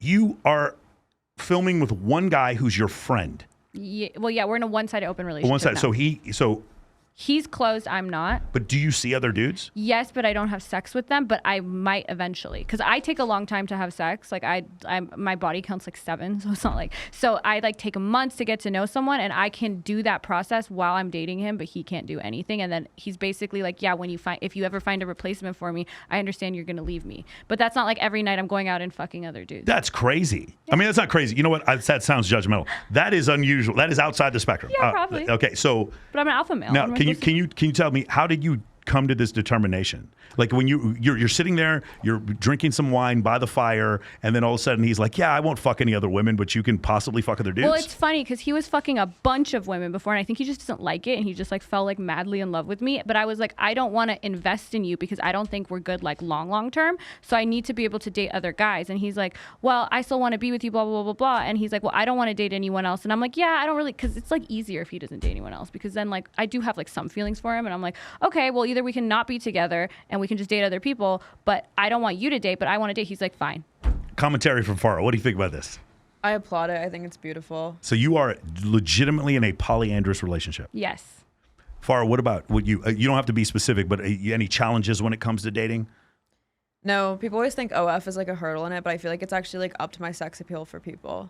It Like is I feel like I get a interesting. lot more people wanting to date Okay, me now. there's so many people who are going to watch this and are going to be very angry that you said this. And motherfuckers, you need to listen to me. I'm trying to explain this to you. You have this belief in your mind. Like if you don't want to date her girl who's on OF, good. Don't date one. I probably recommend it. Don't date one. What I'm telling you though is that you need them to suffer. Because Yes. you don't like what they're doing, Yeah. you are only fucking yourself. Yeah. That it doesn't work. You not liking the fact that she makes money on OnlyFans is not getting your dick wet. So stop. Like it just doesn't Yeah. fucking help. That's the point I'm Yes. trying to make. This is why he's one of the good ones.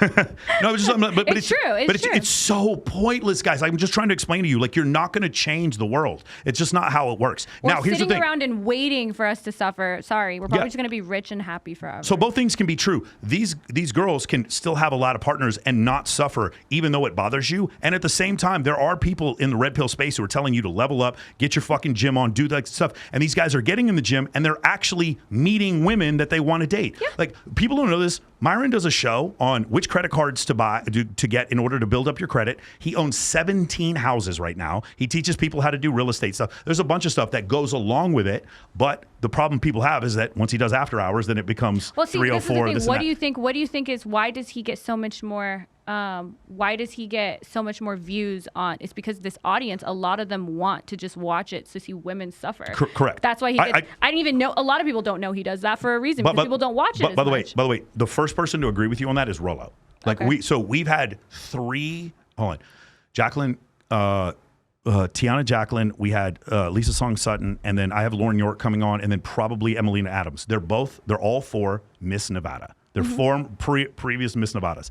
They have been on my show, and I've had guys on the chat calling them ran through hoes. And I'm like, bitch, Miss Nevada is a ran through hoe? Like, I just don't know. There's nothing we can do to make you happy anymore. Like, we literally have girls who will come on here, and it's like, I'm 21, I've been with one dude, and I'm getting married. And it's like, what a fucking whore. And like, guys, I'm just trying to explain to you, like, there's 2 things going on in this world. This is one thing where it's like there's conflict. And look, listen, you probably enjoy it too. We watch these crazy ass videos. It's like 304 feminist gets destroyed by red pill, whatever. We watch these videos. There's this part of like shaming, and then there's this other part where men are improving, and I'm only interested in this.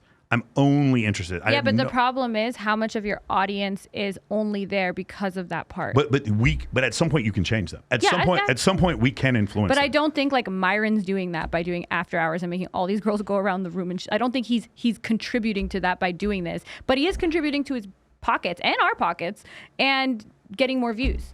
Like, how many more times you need to do, like, he can't just do the other thing because he would lose so much income because there's a lot of people who just want to come see him do after hours. I don't watch your show as much, so I don't think you're doing like a similar thing as him. It's so funny. But that's the point.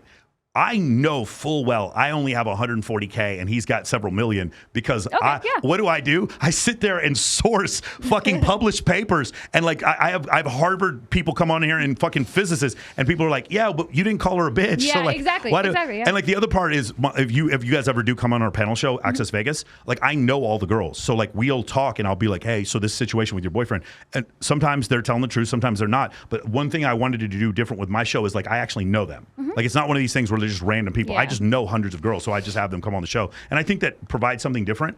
My audience then does transfer into guys I want to coach. Yeah. But people who are 13 years old, spurgs that are fucking mad as shit because you're making money on OnlyFans, they don't convert, so I don't give a fuck about them. I'll be honest with you, and I totally agree with you. It's like one of these things where if I totally was against OnlyFans, the reality of the situation is it's not going away. So you bitching about it does nothing. It provides no value whatsoever. Other than value to us by boosting our platforms and making us more money. So keep going. I don't want the red pill to die. I don't know what we're going to do. The only sponsor. The only sponsor is the red pill. That's pretty funny.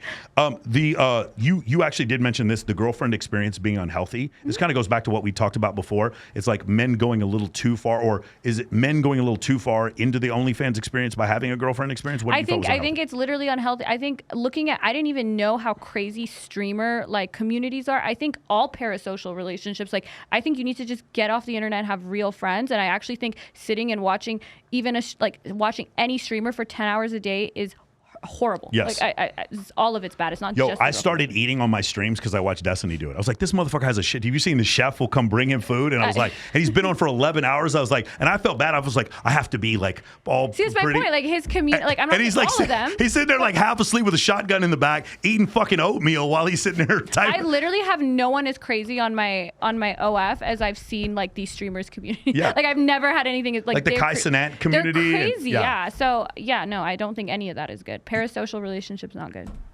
Okay. Do you have any opinion about the girlfriend experience? Is this something you've tried? Yeah, I mean, I offer it. I don't think it's that bad for men. I think like as long as you have everything else in check, like there are men who want to be single because they want to like build businesses and stuff, but maybe they don't just want to like masturbate or like go see a stripper. Maybe they also do want some level of intimacy without the commitment. Now, does the girlfriend experience then, I know for you, you're going to say it does constitute cheating. If your boyfriend did it with some other girl. Yeah. Did he tell? Is he hiding it from the girlfriend? That's the question. I mean, the question is, does the girlfriend know or not know? If she doesn't know, yeah, it's a little weird. But you would, even you knew or didn't know, you'd still think it's cheating. Yeah, I would consider it cheating. Even for if myself. you knew, even if the girl knew and didn't care.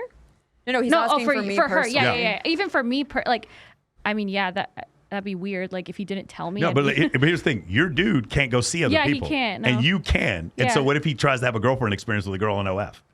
Would that be cheating? I would ruin him. He would die. He's watching right now. He's scared. I do want to ask you guys about, like, in general, dating advice. Okay, so this is the thing. Like, what is a good piece of advice for men and women? The place where my program differs from almost anybody else is that I heavily focus on the concept of mate choice copying, sexy sons hypothesis, and pre-selection. And I'm just curious what you guys think about this concept in general, which is the idea that women are attracted to men that other women are attracted to, and that being something that can overcome height, looks, money, almost anything. What do you think? I think there is some truth to that, but I think now are those women going to, because that might get you initial attraction, but it's like, what are you trying to land? A long-term healthy relationship?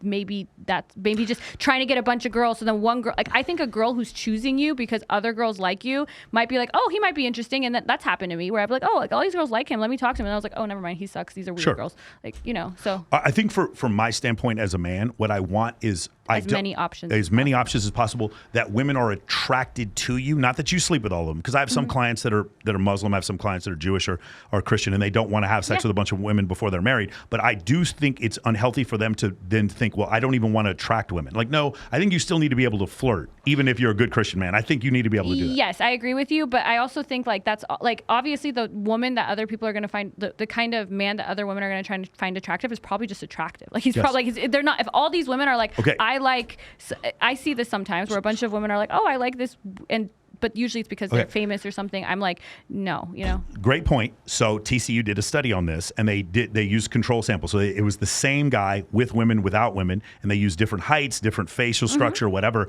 And in every case, the women found men who were in pictures with women, specifically when the women were smiling, to be more attractive than women who weren't. That's true. But I'm saying in real life, that guy, I mean, what are you trying? Are they just going to have fake women, or are you telling them to just be more attractive so other women like? I'm telling them to have hundreds of female friends. That's what I'm telling them to do. Okay, yeah, I feel and like tell them to go out on a regular basis. Like, you guys understand, like the three of us went out totally platonic, and we go on stage to see Deadmau5 at fucking Zook one night. We go out there, and I'm like, there's a girl that I think is really attractive, and I go, Jazmen, I want to go talk to that girl. And I tell Farha, and you guys walk up there with me, and I was like, hey, how you doing? This is my friend Jazmen. This is my friend Farha.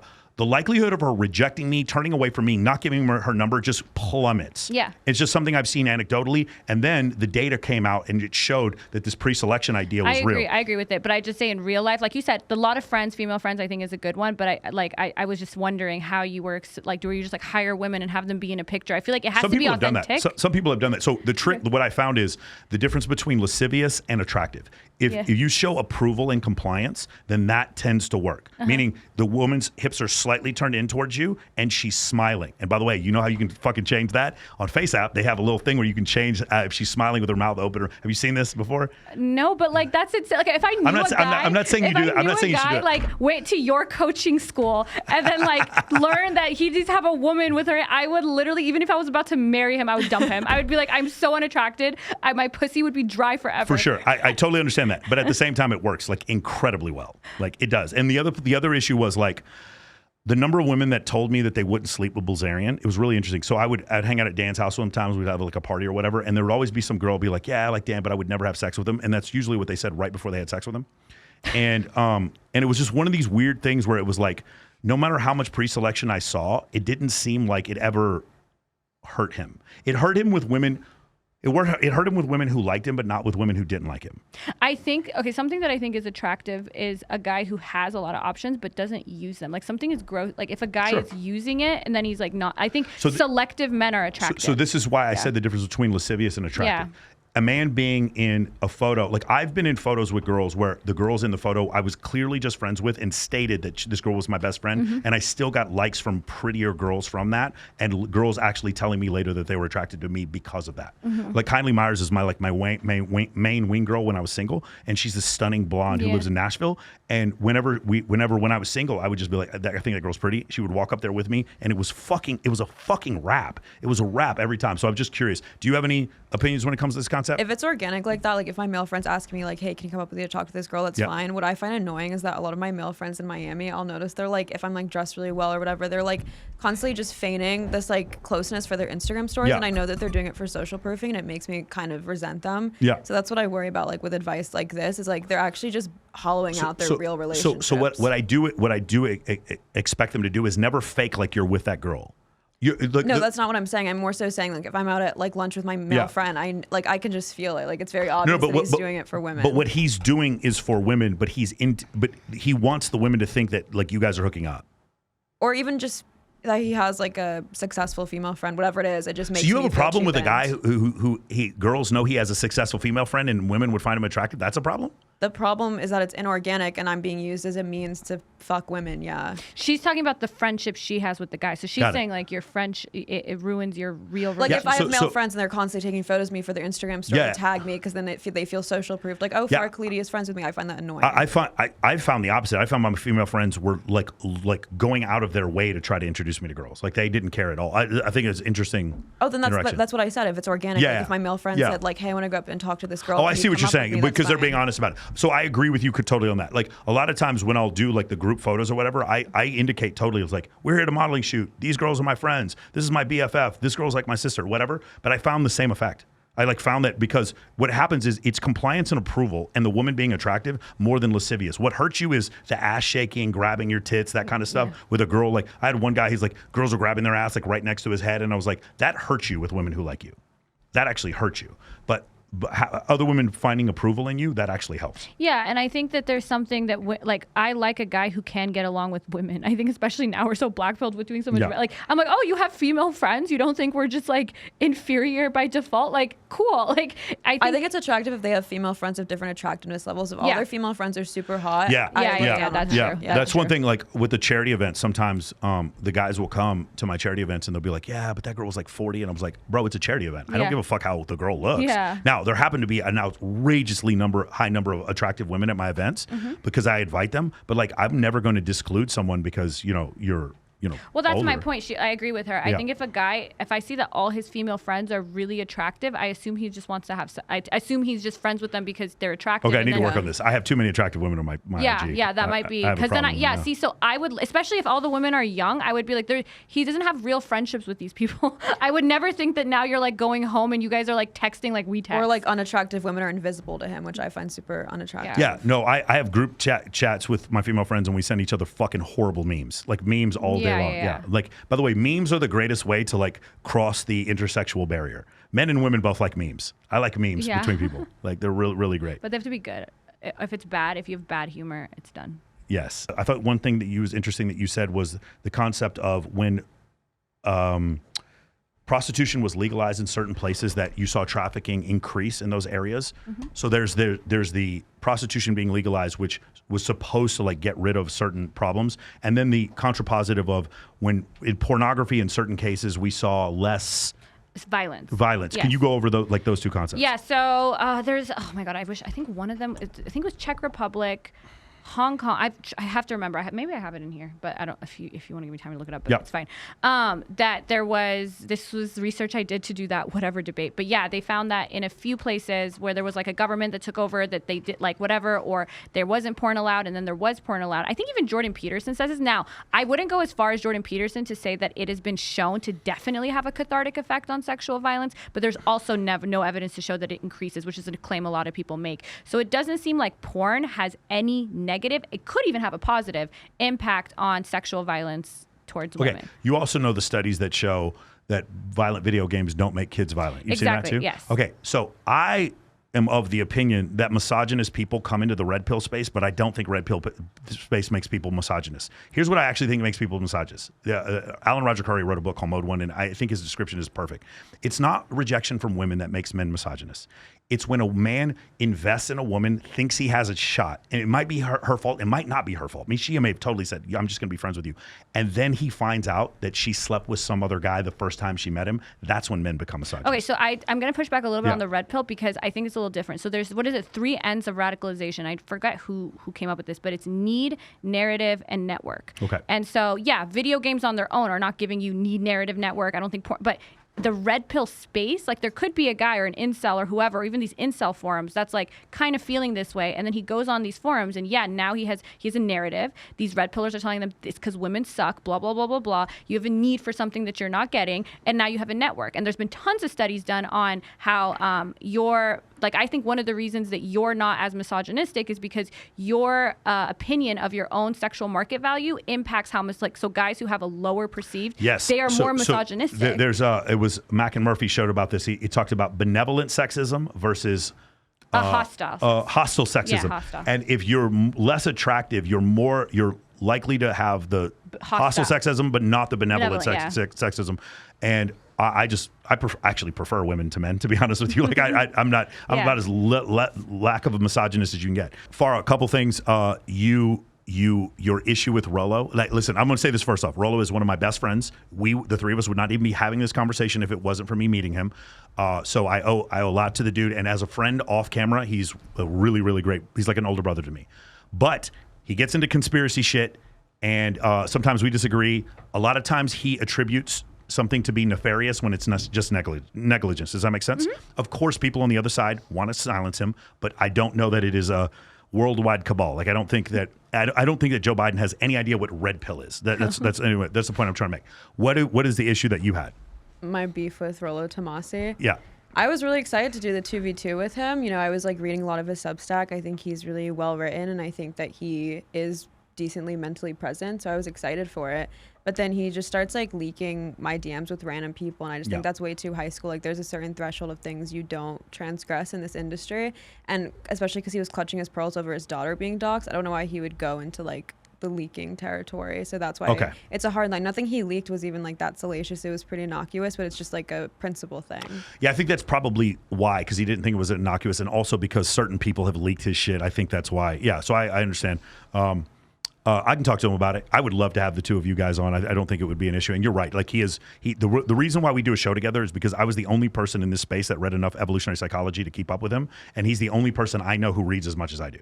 I try to do 60 books a year, and he's the only guy who could keep How does up. he have time? Because I feel like he's just watching all this stuff like everyone. Like Isn't we it literally crazy? joke that we want to get him that Air Pro thing so he can have all our tabs open. Because he literally, all of our Twitters, all of our, because he knows like anything you do, he's in the comments. Isn't it like, crazy? Because a lot of people are sending it to him. That's one of the reasons why. And also, I'm not big on Twitter. Twitter Rollo is not the same as like going to eat barbecue Rollo. Going to eat barbecue but Rollo. I'm saying, when does he have time to eat barbecue Rollo? Because he's in every like random stream everywhere. It's pretty nuts. Yeah, that's crazy. Anyway, okay, cool. Glad that we got that settled. He leaked some of your private correspondence. I totally understand that. There was a guy who wanted to fight me recently. He's like, he wanted to box me, and I was cool with that. And then he leaked my correspondence, and I was like, and then he also sent me paperwork to sue me, and I was like, I'm not going to. If he leaked my correspondence with him, that's his prerogative. Yeah. He like went to a friend and leaked my DMs with his friend, and I just feel like that's not his decision, and his friend wasn't even okay with that. So it's like, what's the point? Yeah. Got it. I totally understand. Okay, cool. Second thing I want to ask you guys is this, and I've had 3 guys hit me up to want to ask you guys about this situation. You were working as a lobbyist before, and then also you did an interview where you talked about there were people in the Democrat Party who were paying you to support certain candidates. So at this time, I cannot comment on the situation. I'm her lawyer on this, and we're going to go no comment. Okay. All right. Cool, because I was you plead the fifth. Okay, cool. That sounds good. Oh, there's one thing I want to say on your podcast because I don't have a place to say because my Twitter is all porn and I don't talk anywhere else. Okay, Andrew Willson, I'm challenging him to a debate because he was supposed to debate me one-on-one and he got scared, and so like the whatever podcast and everyone was like, oh, and he agreed, and then he keeps backing out, and then people think like, oh, why won't you debate Andrew? Andrew Willson won't debate me. Okay. Farha has reached out to him multiple times and he says, oh no, she's just boring, and I'm not. Like he's literally just. I don't know if he's doing that. I will say that Andrew and I are going to do a debate over evolutionary psychology in the future, and he's just been a lot in demand recently. You could be right. I don't know if you're right. No, he's willing to do one-on-ones with random like first year. He just wants to dunk on people, and so he's scared to debate me because he's doing the debates. He just won't do them. I'll tell you this: I will encourage Andrew to do a debate with you. I've had 2 debates with you, and I find them very pleasant. So I'm really cool with that. So going back to what you said before, let's just talk about this in general. We don't have to talk about this specifically, counselor, but the concept of the political parties reaching out to streamers, specifically paying them money in order for them to put out a narrative about either political party. What do you guys think about this? It's so normal. Like I think my generation, like Gen Z, is so cognizant of like all the guerrilla marketing around us. And it's funny that like that story went so viral with like old media because they're like, oh my God, this is illegal. And it's so not. Like there's a million ways to do this legally. Yeah. Like it's very normal to just promote a campaign or someone's policy. Okay, so I think there's a different part of this, and I don't know if you guys are aware of this, but the other issue is not just that there's political action committees. Like basically, this is state funding because the Democrats are in power right now. The Democrat is in the White House. It's more to deal with the situation that let me see if I can pull it up. The U.S. Department of Homeland Security paid nearly $700,000 to a counterterrorism NGO to intercept and divert Twitter X traffic away from specific individuals in the manosphere. And since that's happened, Rollo, Myron, and several other people have been put on a government watch list since that's happened. And so I think what they're asking is, do you think there could possibly be a correlation between the two where the same entities are changing? I'll tell you right now. I'll give you a story. I was an officer in the U.S. military doing intel work the day that Barack Obama took over from George W. Bush. And my intel meetings did a 180-degree turn in 1 week. They went from looking at like Islamist nationalists trying to do terrorists to the very next week, everyone was Timothy McVeigh and everything was white nationalists and all this kind of stuff. The narrative changed. And so do you think that there could possibly be a conflict of interest when we go into this idea that these guys who are content creators are being put on government watch lists and the same administration is then paying other streamers for advertisement? I think that's completely wrong. Like, Okay, go ahead. I think it's fine to like propagate a message, but I think the minute you're censoring other people, I think that's completely fucked up and immoral. So you're good with the offense, not the defense? Yeah. Yeah, got it. Counselor? Yeah, I would largely agree with that. Yeah. No, yeah, I would agree with that. I mean, I just think it's crazy to put them on a government watch list because you disagree with something that they're saying. So. Yeah, I don't know if that's very pathetic. if that's true, then yeah, that's insane. And they're just giving them more clout because then they have this whole underdog narrative of like, oh, we're I totally agree. blacklisted by the government. It makes them cooler. Which, by the way, when I said the APA, I thought that was a huge misstep by them. For them to deem traditional masculinity as harmful, all you're doing is just giving clout to the other side. And if it is, just like provide the context, because saying traditional masculinity just like that, like I think, yeah, then it's going to lead to what it looks like, but maybe it's not that, and they should be more clear at the very least. Yeah, in this article, U.S. government has named the manosphere as one of the biggest terror threats facing the United States. Wait, well, that's the headline. I want to actually read what happened. Yeah. I'm just like, my whole thing is, they're not. If you think they are, then I feel really bad for you. What happened with Elliot Rodgers? He wasn't watching Fresh and Fit. The man was mentally ill. We always, it's really funny. Have you ever noticed whenever there's gun violence, the first thing people try to do is figure out, they go through their search history and try to figure out which political party. And it is Republicans blaming Democrats and Democrats blaming Republicans. And whenever I don't agree with you, whatever you believe in causes school shootings. And that part is getting ridiculous. And we've completely, no, it's mental illness. Some of these people are fucking mentally ill. And that's the reason why they do what they do.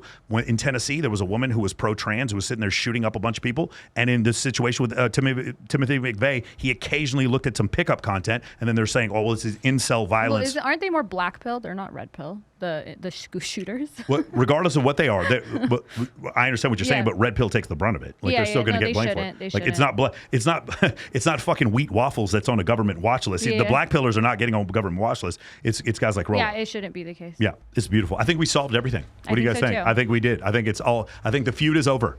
I think we're big. I think me and Rollo need to do a one-on-one and just cry it out. So you're fine with that? Why don't we have, I can set that up in 2 seconds. We should have only a mediation. If it's about our emotions. I don't want it to be about red pill. I want That's it to be my about our emotions. point. And then I'll be her. We should do mediation between them with you and me being the... Your partner on your podcast in Arizona, what's her name? Naomi. Naomi. She was like, I didn't realize you guys were going to be so nice to me. She said this after the whole podcast. I think you would be shocked at how nice Rollo would be to you.